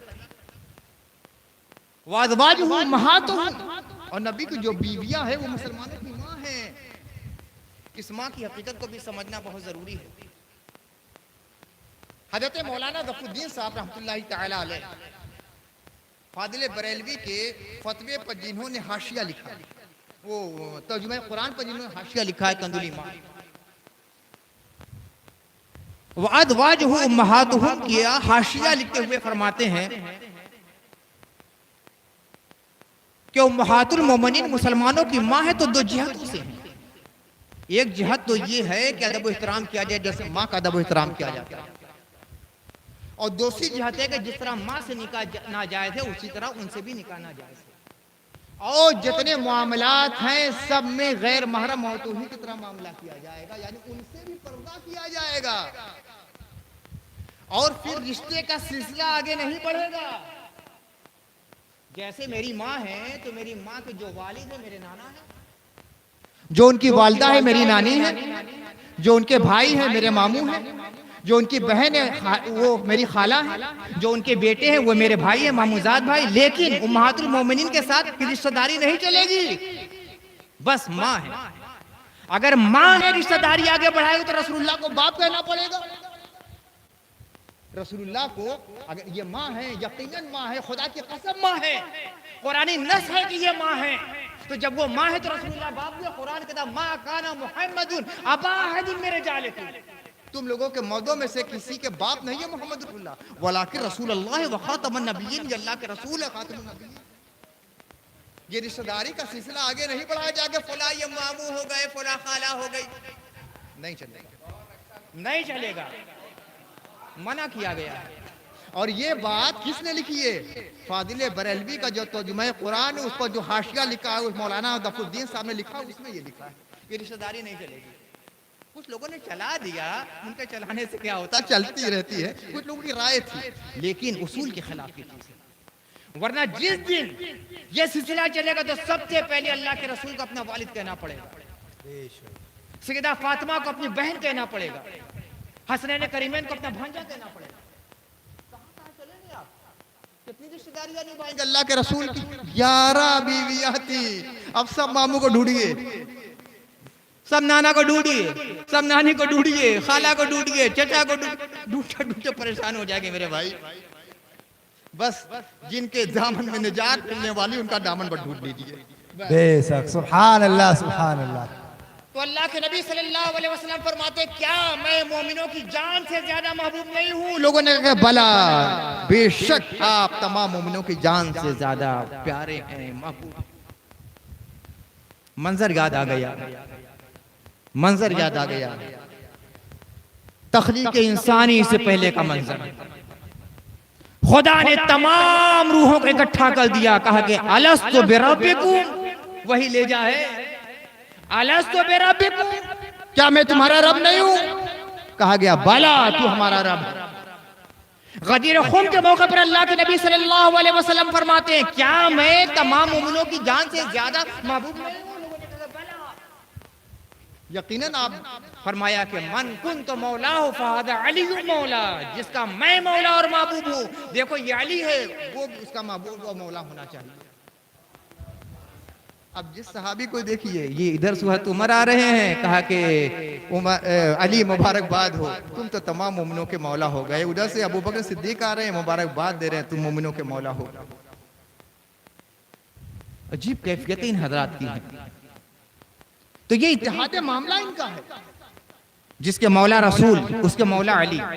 फरमाया अल्लाह के नबी ने मन अहब्ब अलियन फ़क़द अहब्बनी, जो अली से मोहब्बत करे वो मुझसे मोहब्बत करेगा। मन अबग़ज़ा अलियन फ़क़द अबग़ज़नी, जो नबी अली से दुश्मनी करेगा वो मुझसे दुश्मनी करेगा। मन सब्बा अलियन फ़क़द सब्बनी, जो अली को गाली देगा मुझे गाली देगा। मन फ़रक़ा अलियन फ़क़द फ़रक़नी, जो अली से जुदा हो जाएगा और उससे इख्तिलाफ करेगा वो मुझसे मुफ़ारक़त इख्तियार करेगा। मन अता अलियन फ़क़द अताअनी, जो अली के इताअत करेगा वो मुझे इताअत करेगा। और कहीं कहीं ये सिलसिला और आगे बढ़ा, दो मामला था ने मेरा और इनका मामला, और कभी कभी और आगे बढ़ा। मन अहब्बा अलियन फ़क़द अहब्बनी व मन अहब्बनी फ़क़द अहब्बल्लाह। जो अली से मोहब्बत करेगा मुझसे मोहब्बत करेगा, जो मुझसे मोहब्बत करेगा वो अल्लाह से मोहब्बत करेगा। मन अबग़द अलियन फ़क़द अबग़दनी व मन अबग़दनी फ़क़द अबग़दल्लाह। जो मुझसे दुश्मनी करेगा वो जो अली से दुश्मनी करेगा मुझसे दुश्मनी करेगा, जो उससे दुश्मनी करेगा वो अल्लाह से दुश्मनी करेगा। मन सब्ब अलियन फ़क़द सब्बनी व मन सब्बनी फ़क़द सब्बल्लाह। जो अली को गाली देगा वो मुझे गाली देगा, जो मुझे गाली देगा वो अल्लाह को। आज तो बड़ा आसान हो गया। अरे भाई वो गाली नहीं दी जाती थी, वो तनकीद की जाती थी। सब के माने तनकीद होना है, सब हो जाए, मगर ये तनकीदी के चक्कर में पड़े हुए। तनकीद कोई ऐसी बात है कि जिसके बारे में कहा जाए कि जो, तो इसका मतलब ये जो अली पे तनकीद करेगा मुझ पे तनकीद करेगा, जो मुझ पे तनकीद करेगा अल्लाह पे तनकीद करेगा, तो ये तनकीद करना भी बहुत बड़ा जुर्म है। अल्लाह पे तनकीद करके ईमान सलामत रहेगा क्या? नबी पे तनकीद करके ईमान बचेगा क्या? अल्लाह के नबी फरमाते हैं सिबाबुल मोमिनीन फुसूकुन व क़ितालुहु कुफ्र। मोमिनीन को गाली देना फिस्क है, कत्ल करना कुफ्र है। तो जब मोमिनीन को गाली देना फिस्क है तो अमीरुल मोमिनीन को गाली देना सिबाबुल मोमिनीन फुसूक। मोमिनों को गाली देना फिस्क है तो अमीरुल मोमिनीन को गाली देना क्या हुआ? क्या नहीं होता था? और ये सिर्फ तनकीद का मामला नहीं था, ये तो लानत से भी बड़ी चीज थी। सही बुखारी की रिवायत, एक मरवानी हाकिम हजरत सहल इब्न सअद से कहता है अली को गाली दो, ताकि ये कभी नहीं हो सकता, ये कभी नहीं हो सकता। तो कहा कि अच्छा गाली नहीं देते हो तो कहो कि लान अल्लाह अबा तुराब, अबू तुराब को लानत करो। क्या समझ में आया? यानी लानत उससे हल्की चीज थी, लानत से भी बड़ी चीज गाली थी जिन अल्फाज में गाली दी जाती थी। वरना ये कहने क्या मतलब है, गाली नहीं देते तो यही कर लो, लान अल्लाह अबा तुराब को। तो हज़रत साल इब्न सअद कहते हैं तुम्हें मालूम भी है अबू तुराब का मामला ये था कि जब हज़रत अली को अबू तुराब कहा जाता था तो बड़े मगन हो जाते थे, बड़े खुश हो जाते थे। वो अली तो अली है, नाम तो अली है, बाप ने जैद नाम रखा, माँ ने हैदर नाम रखा, मुस्तफ़ा ने अली नाम रखा। हज़रत मौलाए कायनात खुद अपने रज़िया शेर में कहते हैं अनल्लज़ी सम्मतनी उम्मी हैदर कलई से गाबातिन करीहिल मंदरा। मैं वो हूँ जिसकी माँ ने उसका नाम हैदर रखा। तो हज़रत अबू तालिब ने नाम रखा था ज़ैद। हज़रत अली की वालिदा हज़रत फातिमा बिनत असद नाम रखा था हैदर, और मुस्तफ़ा ने नाम रखा था अली। लेकिन ये तो नाम रखा था बचपन में ना, लेकिन अबू तुराब बड़े प्यार के आलम में खिताब अता फरमाया था। तो हज़रत साल इब्न सअद कहते हैं कि अली इसी नाम को सबसे ज्यादा पसंद करते थे। अली के जितने नाम हैं सबसे ज्यादा पसंद गई है, वो गालिब है, वो असदुल्लाह है, वो जैद है, वो हैदर है, वो अली है। मगर जब सबसे ज्यादा पसंद करते थे अली अपने नामों में, वो अबू तुराब है। और मगन हो जाया करते थे, खुश हो जाया करते थे। तो कहा कि वजह तस्मिया क्या है? तो कहा कि रिवायत बयान की, कहा कि एक बार अल्लाह के नबी सल्लल्लाहु अलैहि वसल्लम फातिमा के घर आए। अब रिवायत के अल्फाज क्या है? फलम यजिद अलीयन अलैहिस्सलाम, फलम यजिद अलीयन अलैहिस्सलाम। सही बुखारी की रिवायत। अली अलैहिस्सलाम नहीं थे घर में। हजरत फातिमा से कहा कि कहाँ है अली? कहा कि कुछ बातें हो गई थी घर में और घर से चले गए हैं। तो हुजूर रहमत आलम ने एक आदमी को भेजा कि जाकर तलाश करो अली कहाँ है। गए तो मस्जिद नबी में लेटे हुए थे, मस्जिद नबी में लेटे हुए थे। दोपहर के बाद का वाक़या था। हुजूर रहमत आलम गए, देखा कि जो चादर थी आज की तरह ये बनियान और उसके ऊपर कुर्ता, फिर जैकेट और शेरवानी और जुब्बा कबा थोड़े होता था। वो सूफियों के बाप थे, अबू सूफिया। मगर कैसा लिबास, बस तामद एक चादर है, यही आमतौर से रहता था, चादर और तामद। और लेटे हैं तो पीठ से चादर हट गई है और मिट्टी की जमीन है मस्जिद नबी शरीफ की, जिस पर जन्नत भी कुर्बान हो रही है, वो मिट्टी की है। और पुश्ते मुबारक पे जमीन की मिट्टी लगी हुई है। अल्लाह के नबी सल्लल्लाहु अलैहि वसल्लम सोए हुए अली के पास जाते हैं, बैठते हैं, अपना दस्ते मुबारक इस तरह पीठ पर रखते हैं, सहलाते हैं, कहते हैं कुम या अबा तुराब, कुम या अबा तुराब, अबू तुराब उठ जाओ, अबू तुराब उठ जाओ, अबू तुराब उठ जाओ। इस वालिहाना अंदाज में कहते हैं। अली आंखें खोल लेते हैं, बेकरार होकर उठ जाते हैं। रसूल की जबान से अबू तुराब निकल गया था। हजरत सालिद बिन सअद कहते हैं कि ये वो खिताब है कि अली को अपने नामों में सबसे ज्यादा यही पसंद था, इसलिए कि आलम इसको मोहब्बत का हुजूर ने अता फरमाया। सुभान अल्लाह, सुभान। नारे तकबीर, नारे रिसालत, जिक्रे अहले बैत। ये मरवानी हाकिम अबू तुराब कहे कि हजरत अली की तस्लील करना चाहते थे। अबू तुराब का मतलब मिट्टी वाला, ताकि ये कोई नाम हुआ, उन्हें पता नहीं कि खाकसारों के बाप का ये नाम है। अरे मिट्टी है, मिट्टी में मिल जाएंगे, मगर जो अबू तुराबी हो गया वो आलम नूर में पहुंच जाएगा, जन्नत की बहारों के साथ करेगा। सुभान अल्लाह। न जाने कितनी बार किस्म के वाक़ई आता है। और सहाबा कराम का तरीका था कि जब भी मरवानियों ने, दुश्मनाने आले बैत ने कोई नाम लेकर इन हजरात की अजमतों को गिराना चाहा और शख्सियतों को मजरूह करना चाहा, तो उन लोगों ने हकीकत को और ज्यादा वादे अंदाज में पेश किया। सही बुखारी की रिवायत, अमर मुआविया तो साइदा फकाला मा मना का अंत सुबह अबा तुराब। मुआविया ने साइद को हुक्म दिया। किस चीज का हुक्म दिया? किताबें खामोश है, लेकिन सियाक़ो सबाक़ बतला देता है कि चीज को हुक्म दिया। जैसे ये कहा जाए कि हजरत मौलाना लतीफ़ अहमद साहब ने हाफिज नसीर साहब को हुक्म दिया तो वो पानी लाए। तो किस चीज का हुक्म दिया बतलाया नहीं गया, लेकिन समझने वाला समझ गया कि पानी लाने का हुक्म दिया तो पानी लाए। सियाक़ो सबाक़ बतला देते हैं, आले ज़बान समझ जाते हैं। तो बहुत से हकायक ऐसे थे, जमाना ऐसा था कि बहुत बातें खोल कर नहीं की जाती थी। समझने वाले समझ गए कि कहना क्या चाहता है और क्या मामला हुआ। हमारा मुआविया तो साद, मुआविया ने साद को हुक्म दिया। फकाला मा मना का अंत सुब्बा अबा तुराब। कौन चीज तुम्हें रोक रही है कि अबू तुराब को गाली दो?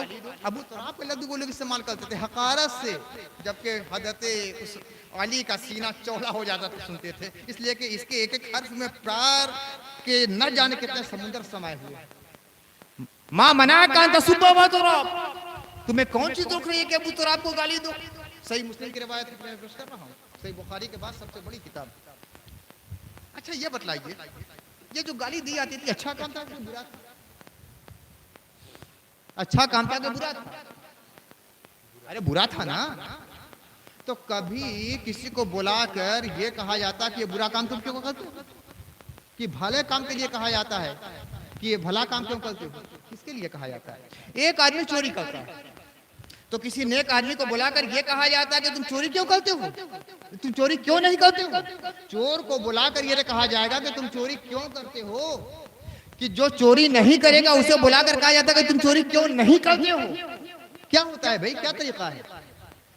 गंदे लोग को बुलाकर ये कहा जाता है कि तुम गलत काम क्यों करते हो।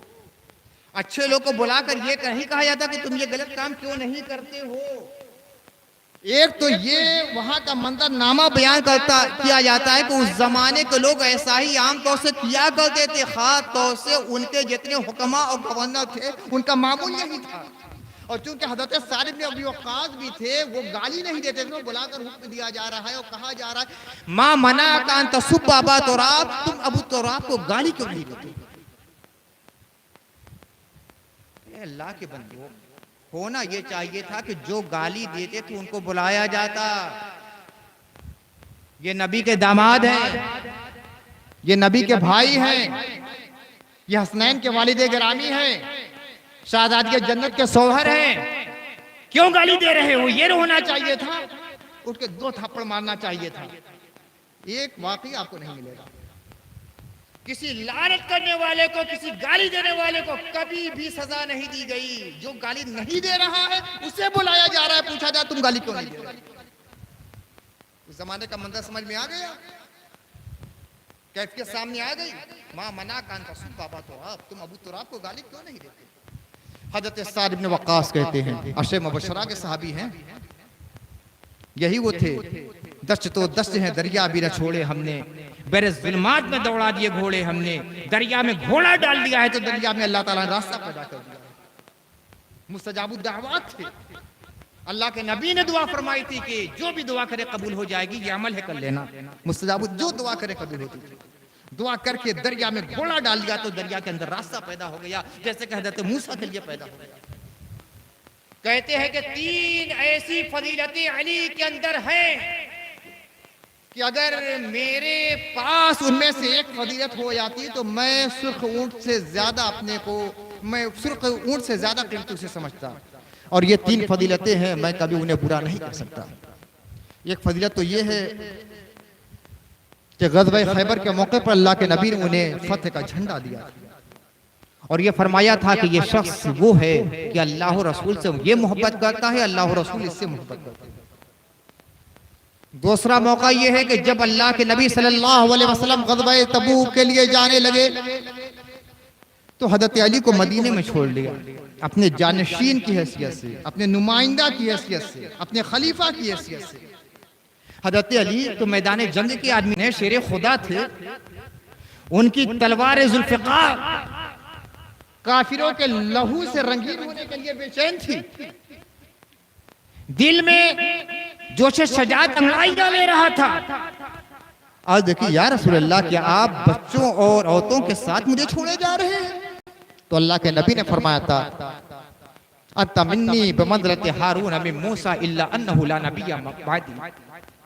मूसा की तरफ से जो निस्बत हारून को हासिल थी, मेरी तरफ से तुम्हें वही हासिल है, बस ये है कि मेरे बाद कोई नबी नहीं होगा।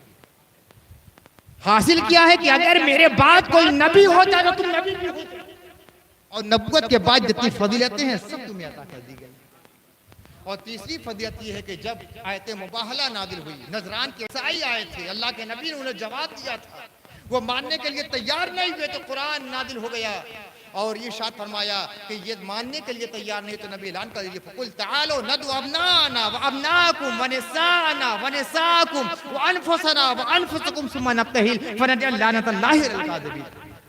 ऐ नबी ऐलान कर दीजिए कि ऐ ईसाइयों, तुम अपने बाल बच्चों को लेकर आओ, हम अपने बाल बच्चों को लेकर आते हैं, तुम अपने घर की औरतों को लेकर आओ, हम अपने घर की औरतों को लेकर आते हैं, तुम अपने खैशो-अकारिब को लेकर आओ, हम अपने खैशो-अकारिब को लेकर आते हैं। फिर मुबाहला हो जाए और सब मिलकर दुआ करें कि जो झूठे उस पर अल्लाह की लानत हो। मालूम अल्लाह के नबी सल्लल्लाहु अलैहि वसल्लम काशान अक़दस से जब निकले हैं तो क्या आलम था? अल्लाह के नबी थे, उनके दाएं हाथ में इमाम हसन का हाथ था, बाएं हाथ में इमाम हुसैन का हाथ था। नबी के पीछे हजरत सैयदा थी, उनके पीछे हजरत अली मुर्तज़ा थे। हजरत अली मुर्तज़ा अल-हसना की तफसीर थे, हसनैन करीमैन अबनाना की तफसीर थे। हजरत सैयदा फातिमा ज़हरा निसाना की तफसीर थी। ये वो फजीलत है कि इन फजीलतों को मैंने अपनी आंखों से देखा है, मैं अली को कभी भूल नहीं कर सकता। एक आम माहौल बन गया था। ये आम मस्जिद है ना, लाखों मस्जिदें एक जैसी है, लेकिन वो मस्जिद जो मुस्तफा की मस्जिद है, हर मुसलमान काला हो या गोरा, हर मुसलमान अमीर हो या गरीब, हर मुसलमान वली हो या गुमराह, हर मुसलमान आलिम हो या जाहिल, हर मुसलमान तवाना हो या कमजोर, हर मुसलमान सेहतमंद हो या मरीज, अपने दिल में ये तमन्ना जरूर रखता है कि काश वो मौका मिले कि जब नबी का गुंबद खजरा अपनी आंखों से देखो, रसूल की मस्जिद में नमाज अदा करो। आमीन। वो मस्जिद है कि सिदरा की फजीलत जिस पर कुर्बान है। वो मस्जिद है कि बैत मामूर भी जिसको टकटकी बांध के देखा करे। वो मस्जिद है कि फरिश्ते जिसका इहाता किए रहते हैं। वो मस्जिद है जहाँ के मलाइके मुकर्रबीन भी सर झुकाते हैं। वो मस्जिद है कि उस शाह की जलवा जो किबलागाह है। वो मस्जिद जिसकी तामीर में रसूलुल्लाह सल्लल्लाहु अलैहि वसल्लम का दस्ते मुबारक लगा है। वो मस्जिद जिसके बारे में कुरान कहता है लमस्जिदुन उस्सिसा अला तक़वा, इस मस्जिद की बुनियाद तक़वा पे रखी गई है। मुस्तफ़ा जिसके लिए अपने कादे पर पत्थर ढो कर लाते थे और जो पसीना बहा करता था वो इस मस्जिद के दीवार में नक्श हो जाया करता था, जम हो जाया करता था। उस मस्जिद का मिंबर है, सामने हुजूर रसूल है, मदारे मुस्तफ़ा है, मिंबर है। उस मिंबर पर खड़े होकर मौलाए कायनात को हज़रत हसनैन को गाली दी जाती थी, लानत की जाती थी। क्या इससे बड़ा जुल्म कोई हो सकता है? मस्जिद नबी शरीफ के मिंबर पर हज़रत अली को, सहाबाए किराम को, हसनैन करीमैन को गालियां दी जाती है। हज़रत उम्मे सलमा रज़ियल्लाहु तआला अन्हा उम्मुल मोमिनीन ज़ौजाए मुस्तफ़ा बड़ी दूरंदेश थी, बड़ी दानिशमंद थी। अल्लाह के नबी सल्लल्लाहु अलैहि वसल्लम को अक्सर मशवरे दिया करती थी, अल्लाह के रसूल अमल भी किया करते थे। बहुत से मुनाफिकीन के नाम अल्लाह के नबी हज़रत उम्मे सलमा को बतला रखे थे। आज तो ये आलम है कि हमारे पीराने इज़ाम के बारे में ये कहा जाता है कि जिसको जन्नत का टिकट चाहिए, इनकी चादर का गोश्त खान लो, ढरक से जन्नत पर चले जाओ। जन्नत का टिकट पक्का हो गया, बस दामन थाम लो। लेकिन वो सहाबा थे, मुस्तफ़ा का दामन थामे हुए थे, कांपा करते, न जाने क्या अंजाम क्या होगा। एक बार हज़रत सैयदना सिद्दीक़ अकबर रज़ियल्लाहु तआला अन्हु ज़मीन से एक तिनका उठाते हैं, कहते काश मैं ये तिनका होता, घास का ये तिनका होता कि क़यामत के दिन मेरा हिसाब किताब तो ना होता। हज़रत उमर रज़ियल्लाहु तआला अन्हु कहते हैं क़यामत के दिन अगर मेरा मामला बराबर भी रह जाए तो मैं अपने निजात याफ्ता समझूंगा। आज तो ईमान के ठेकेदार बनते हैं, ने दूसरे के ईमान का जायजा लेते हैं। वो अपने ईमान का जायजा लेते थे, हम दूसरों के ईमान का जायजा लेते हैं। अपने ईमान की कैफियत क्या हमें नहीं मालूम। साहबा अपने ईमान का जायजा लेते थे। हज़रत फारूक आज़म है जिनके जन्नती होने की गवाही मुस्तफ़ा ने दे दी है, जिनके बारे में अल्लाह के नबी ने फरमाया सराज वाली जन्नत, ये जन्नतियों का चिराग होंगे। वो हज़रत उमर जिनके नाम सुनकर कैसर और किसरा की पेशानी पर पसीना आ जाए, वो हज़रत उमर जिनका अक्स देखकर और जिनका साया देखकर शैतान अपना रुख बदल दे, वो हज़रत उमर, वो फारूक आज़म, वो अमीरुल मोमिनीन हज़रत उम्मे सलमा के पास जाते हैं, कहते अम्मा पैगंबर इस्लाम ने जो मुनाफिकों की लिस्ट बतलाई उसमें मेरा नाम तो नहीं। वो देखिए उनकी कैसी है। कभी हमने भी कभी सोचा है कि हम मुसलमान हैं कि नहीं? कभी हमने भी सोचा है कि हमारे अंदर निफाक तो नहीं आ गया है? कभी हमने भी सोचा है कि मर्दमशुमारी में हमारा नाम तो मोमिन में लिखा जाता है, अल्लाह के रिश्तों में न जाने क्या लिखा होगा? कभी हमने भी सोचा है कि हमारे अमाल हमारा ईमान साबित कर रहे हैं कि हमारा निफाक साबित कर रहे हैं?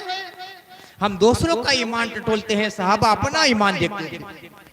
हम दूसरों के अमाल का जायजा लेते हैं, साहबा अपने अमाल का जायजा लेते थे।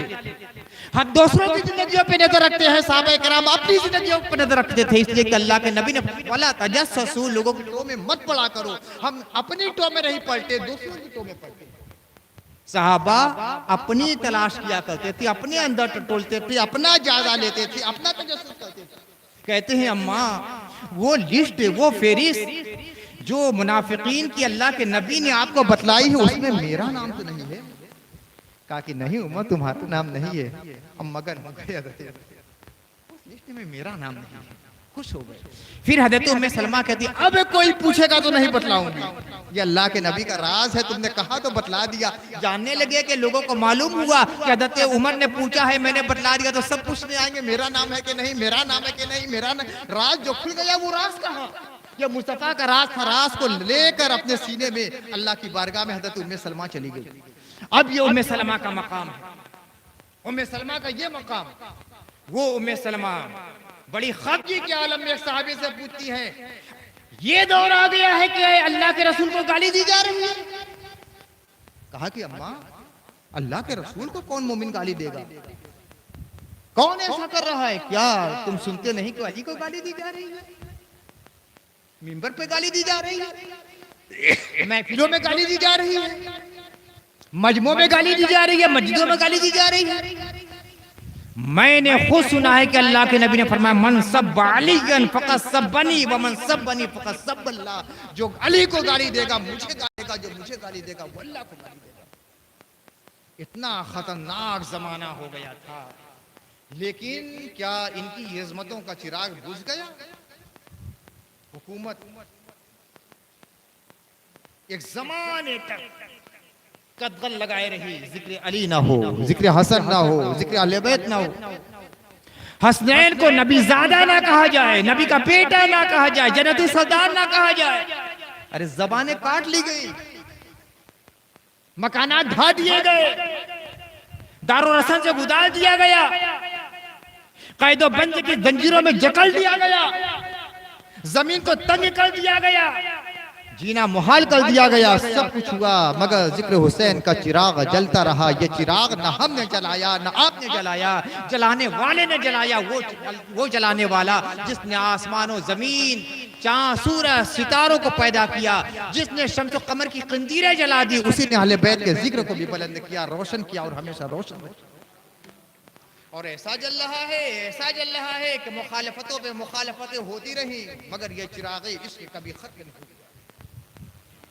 अरे ये समझ लीजिए कि वो जमाना था कि जिक्र अहले बैत करना मुश्किल, जिक्र अहले बैत करना मुश्किल था। बड़े बड़े सहाबा को कत्ल कर दिया गया। सिर्फ करबला ही का वाकया नहीं है, बड़े बड़े सहाबा को शहीद किया। अब ये देखिए मजलूमियत की इंतहा, 12 इमाम हमारे इमाम, हमने अपना दूसरों के हवाले कर दिया। जमीन जो जाने वाली है, पैसा जो जाने वाला है, इसका तो आलम है कि दूसरे का अपना बनाना चाहते हैं, और जो हमेशा रहने वाले हैं वहां काम आने वाले दूसरों के हवाले करके हम बैठ गए।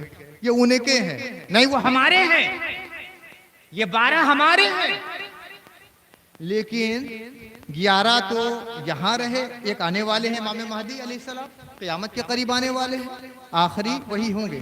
12वें इमाम आने वाले हैं, 11 आ चुके, 11 के 11 शहीद किए गए हैं। 11 के 11 लोगों को नहीं मालूम था कि ये अहले बैत, लोगों को नहीं मालूम था कि ये नबी ज़ादे हैं। कितने जालिम लोग थे, कितने शाती लोग थे, कितने फासिक और फाजिर लोग थे, कितने जाबिर लोग थे, शोले जहन्नम में जलने के लिए अपने को हवाले कर रहे थे। आज आपको मालूम हो जाता है कि एक खानका के सैयद साहब आ रहे, पूरी बस्ती उनकी दस्तबोसी के लिए उमड़ पड़ती है। और शजरा जब मालूम किया तो मालूम हो कि 30 पुश्ते के ऊपर जाकर अल्लाह के नबी का नाम, हजरत फातिमा का नाम, हजरत अली का नाम, हसन करीमैन के नाम आते हैं।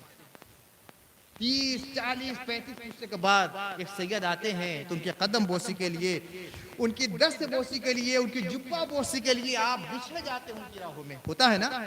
बस आपको मालूम होना चाहिए कि ये सैयद है। अल्लाह ताला इस जज्बे इश्क को सलामत रखे और इसकी बेहतरीन जज़ा अता फरमाए। कितने जालिम वो लोग, मालूम था कि ये अली है, वो भी शहीद, मालूम था ये हसन है, वो भी शहीद, मालूम था ये वो है जिनको नबी अपने कांधे पर बैठाया करते थे, मालूम है कि अल्लाह के नबी इनके मुंह में अपनी जबान दे दिया करते थे। अल्लाह के नबी एक बार हजरत सैयदा फातिमा के खैमे के पास से गुजर रहे थे, जंग के लिए जा रहे थे, सफर का वाकया था, रोने की आवाज आई, कभी हसन की आवाज आ रही है, कभी हुसैन की आवाज आ रही है। अल्लाह के नबी सल्लल्लाहु अलैहि वसल्लम इरादा बदलते हैं, खैमे फातिमा में जाते हैं, क्या बात है, लाडले क्यों रो रहे हैं? हजरत सैयदा फातिमा ने कहा कि प्यासे हैं, प्यासे हैं, पानी नहीं है, नहीं है। तमाम मुसाफिरों से और तमाम हमरे काबों से अल्लाह के नबी ने पूछा किसी के पास पानी है? या रसूल अल्लाह बिल्कुल पानी नहीं है, सबकी मस्जिदें खुद हो चुके हैं और दूर दूर तक पानी का नामो निशान नहीं। अल्लाह के नबी ने कुछ लोगों को भेजा, जाओ कहीं से पानी मिले लेकर आओ। घोड़े दौड़ाते हुए जा रहे हैं, मगर ये है कि इमाम हसन भी रो रहे हैं, इमाम हुसैन भी रो रहे हैं, दोनों तिशलालम हैं। अब अल्लाह के नबी ने अपनी गोद में दोनों को लिया, एक तरफ इमाम हसन, एक तरफ इमाम हुसैन, ज़बान मुबारक निकाली, इमाम हुसैन के मुंह में पहले डाल ली। इमाम हुसैन इसको चूस रहे थे और चूसा तो न जाने क्या निकला, न जाने क्या, हम नहीं जानते क्या है। जमजम था, जंजबील है, तस्नीम है, कौसर है, न जाना क्या है, हिकमत है, इल्म है, दानाई है, फिरासत है, न जाना क्या है, विलायत है, करामत है, फिरासत है, फहम है, बसीरत है, न जाना क्या है। मगर हमने ये जाना, बतलाने वालों ने ये बतलाया, देखने वालों ने ये देखा, रिवायत करने वालों ने ये रिवायत किया, नक़्ल करने वालों ने ये लेखन किया और लिखने वालों ने ये लिखा कि हज़रत इमाम हुसैन देर तक चूसते रहे और फिर उन्हें सुकून मिल गया, इतना सुकून मिला कि वो खेलने लगे। और जब ये खेलने लगे तो अपनी जबान इमाम हसन के मुंह में डाल दी, वो भी कुछ देर तक चूसते रहे और फिर सुकून मिल गया, वो भी खेलने लगे। तो ये सब देखा नहीं था, सुना नहीं था, फिर भी शहीद कर दिया। करबला में इमाम हुसैन को शहीद कर दिया, इमाम ज़ैनुल आबिदीन को ज़हर दे दिया, इमाम बाक़िर को ज़हर दे दिया, इमाम जाफर कादिम को दे दिया, इमाम हसन अस्करी को दे दिया, इमाम अली नक़वी को दे दिया, सबको, मूसा कादिम को दे दिया, सबको ज़हर देते चले जा रहे हैं। कितना जालिम ज़माना था। पर्दे मत डालो, जो हकीकत है हकीकत है, जो हकीकत है वो हकीकत है, पर्दे मत डालो। बस हमें और आपको ये फैसला करना है, सबको मालूम है कि मरना है और सबको मालूम है कि जब मरेंगे तो दुनिया को दुनिया में छोड़ लेंगे। ना एक पैसा जाएगा, ना दौलत जाएगी, ना एक ईट जाएगी, ना शोहरत जाएगी, ना इज्जत जाएगी, ना कुछ जाने वाला है। कफन में जेब नहीं होता कि एक सिक्का डाल दिया जाए, कफन में जेब नहीं होता है, खाली हाथ जाएंगे। वहां कौन काम देने वाला है? अली की मोहब्बत, हसन की मोहब्बत, हुसैन की मोहब्बत, रसूल की मोहब्बत। पुलसरात पर कौन काम देने वाला है? अहले बैत की मोहब्बत। मीज़ान अमल पर कौन देने वाला है? हसनैन की मोहब्बत। जन्नत में कौन लेकर जाने वाला है?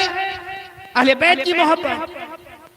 अरे दुनिया में हम रहते हैं ना तो सरदारी की तलाश में रहते हैं कि हमें किसके टाट पे जाना है, और किसी के टाट पे नहीं रहता तो क्या कहते हैं? टाट से बाहर है।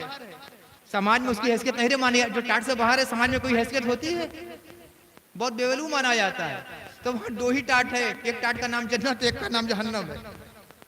हुसैन जन्नतियों के सरदार, तो जब हमें जन्नती बनना है तो उनके सरदारी वाले टाट में आना पड़ेगा ना, तो उनसे मोहब्बत को मजबूत कीजिए। ये अली है, ये हसन है, ये हुसैन है, ये फातिमा है, ये मुस्तफ़ा सल्लल्लाहु अलैहि वसल्लम है, पंजतन पाक अलैहिस्सलाम। इनकी मोहब्बत को खूब रासिक अपने दिल में कर लीजिए। इन्हीं की मोहब्बत मैदान महशर में भी काम आने वाली है, कब्र में भी काम आने वाली है, पुलसरात में भी काम आने वाली है, और क़यामत के दिन काम आने वाली है, और जन्नत में भी काम आने वाली है। मन अहब्बनी व अहब्ब हादैनि व अबाहुमा व उम्महुमा काना मई फी दराजती यौमल क़ियामा। जो मुझसे मोहब्बत करेगा, मेरे लालों से मोहब्बत करेगा, हसन से, हुसैन से, अली से, फातिमा से मोहब्बत करेगा, क़यामत के दिन, कल क़यामत के दिन मेरे साथ, मेरे साथ, मेरे साथ, मेरे बहुत बड़ी बशारत मिल रही है अजीजों, बहुत बड़ी बशारत मिल रही है। तुम फख्र करो कि ऐसे जमाने में हो कि फख्र के साथ और डंके की चोट पर हो दोहल कहते हो हम अहले बैत ही, हम पंजतनी। लेकिन एक जमाना था जबानों पे पहरे लगे हुए थे, कोई बोल नहीं सकता था, लेकिन लाखों रहमतें हैं उन मुफस्सिरीन पर, उन मुहद्दिसीन पर, उलमाए हक पर, उन अहले दिल हजरात पर। ऐसे मखदूश माहौल जो जिक्र अहले बैत का चिराग रोशन किए रहे, और वो चिराग रोशन होते होते हमारे सीनों में आया, जो हमारे सीनों को तजल्लीज़ात बनाए हुए है। अल्लाह ताला इन हजरात की मोहब्बतों पर हम लोग को दुनिया में भी कायम रखे, और इन हजरात की मोहब्बत का सिला हमें मरने के वक्त भी कलमा खैर और कलमा तैयबा की तकरार की सूरत में, और रसूलुल्लाह सल्लल्लाहु अलैहि वसल्लम की ज़ियारत की सूरत में अता फरमाए, और आखिरी वक्त हमें अहले बैत किराम का दीदार नसीब फरमाए। कब्र में इन हजरात की जलवा आराई हो, और उससे हमारी कब्र को रोशन फरमाए, और पुलसरात में इन हजरात का दामन हमारे हाथों में हो, और पुलसरात की मंजिल को आसान फरमा दे, और मैदान महशर में इन मुकद्दस शख्सियतों के जरिया छलकते हुए कौसर के जाम हमें अता फरमाए। और या अल्लाह, या अल्लाह, या अल्लाह, ऐ आसमान और जमीन को पैदा करने वाले खुदा, हमें जन्नत में इन अहले बैत किराम का साथ और मइयत और रफ़ाक़त नसीब फरमा। वमा अलैना इल्लल बलाग़ व आखिरु दावाना अल्हम्दुलिल्लाहि रब्बिल आलमीन।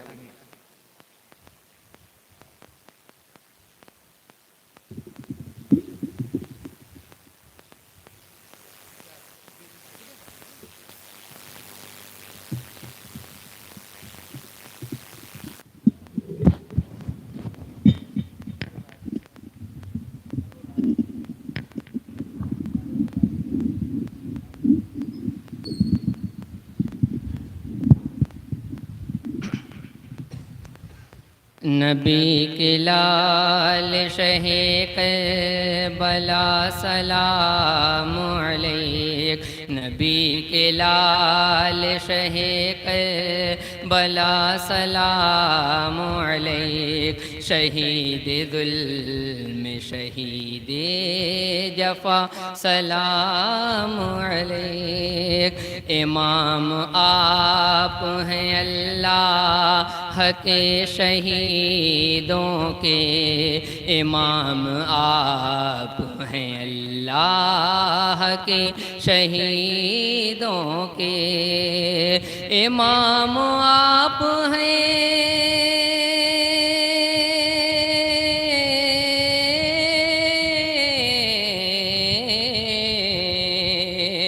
इमाम आप हैं अल्लाह के शहीदों के। मेरे इमाम मेरे पेशवा सलाम अलैक, नबी के लाल शहे करबला सलाम अलैक। गिरे जो खून के कतरे नबी उठाते हैं, गिरे जो खून के कतरे नबी उठाते हैं, गिरे जो खून के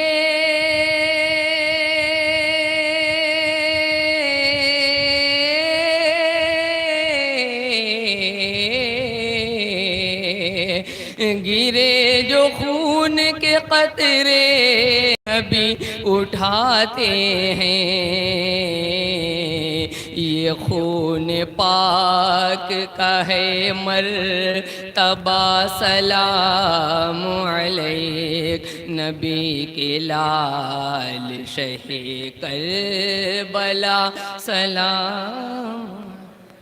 हुजूर आपके ऐसे गले पे खंजर है, हुजूर आपके ऐसे गले पे खंजर है, हुजूर आपके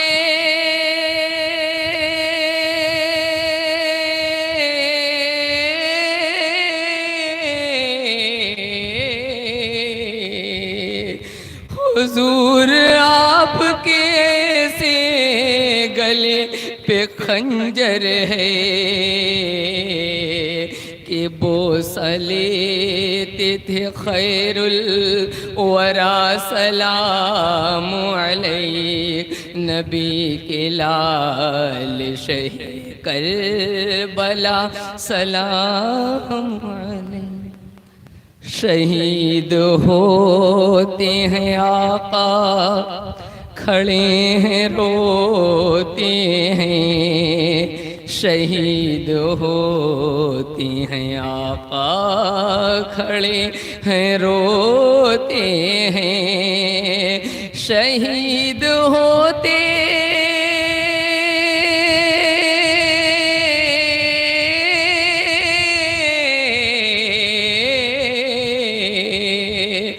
शहीद होते हैं आका खड़े हैं रोते हैं,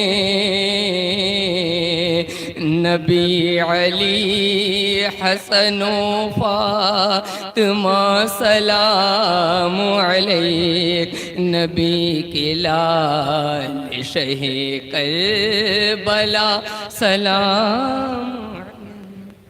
पुकारता है यही करबला का हर ज़र्रा, पुकारता है यही करबला का हर ज़र्रा, पुकारता है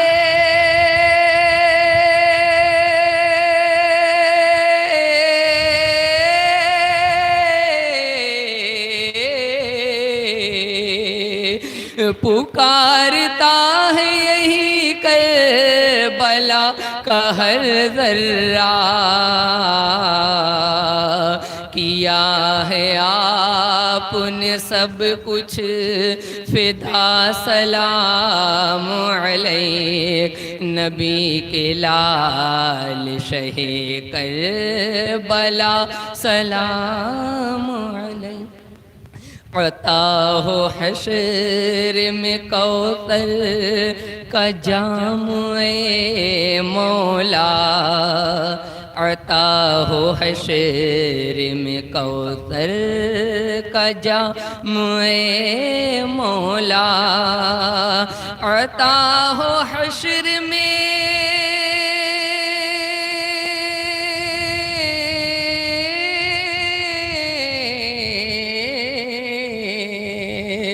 अता हो हशर में कौसर का जाम ए मौला हुजूर आप हैं बहरे अता सलाम अलैक नबी के लाल शहे करबला सलाम अलैक या नबी सलाम अलैका या रसूल सलाम अलैका या हबीब सलाम अलैका सलवातुल्लाह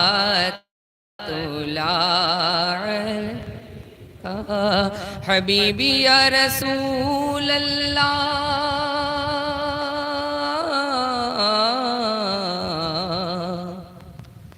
सदका दो नूरानी तन का सदका दो प्यारे हसन का खून में तल उस पैराहन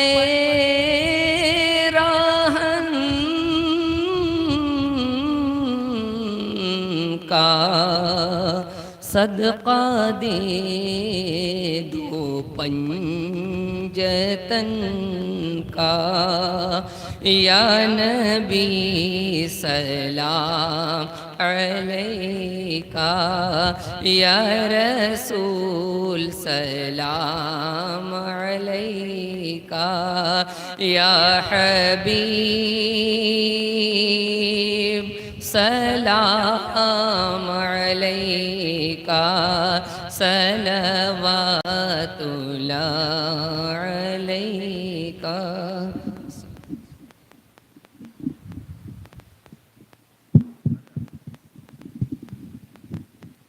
अस्सलातु वस्सलामु अलैका या रसूलल्लाह अस्सलातु वस्सलामु अलैका या हबीबल्लाह अस्सलातु वस्सलामु अलैका या खल्क़ल्लाह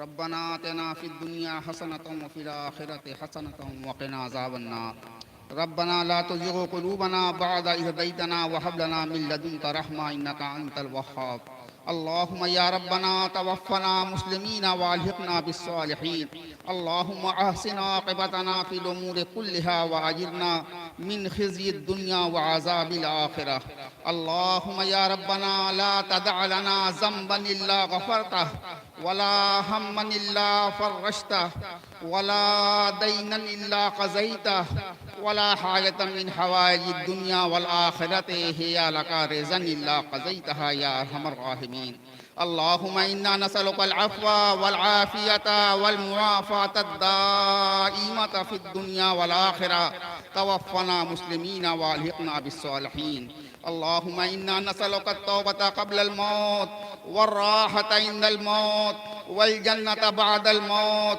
या मुजीबत दुआ या समीअत दुआ या हय्यु या क़य्यूम या ज़ल जलाल वल इकराम अल्लाहुम्मा इन्ना नसअलुका हुब्बका व हुब्ब हबीबिका व हुब्ब मन युहिब्बुका व हुब्ब आमालिन तुक़र्रबना इलैक रब्बना तक़ब्बल मिन्ना इन्नका अंतस समीउल अलीम व तुब अलैना या मौलाना इन्नका अंतत तव्वाबुर रहीम ला इलाहा इल्ला अंता सुब्हानका इन्नी कुन्तु मिनज़ ज़ालिमीन सल्लल्लाहु ताला अला खैर खल्क़िही सय्यदना व मौलाना मुहम्मदिन व अला आलिही व औलादिही व अस्हाबिही व अहले बैतिही अजमईन बिरहमतिक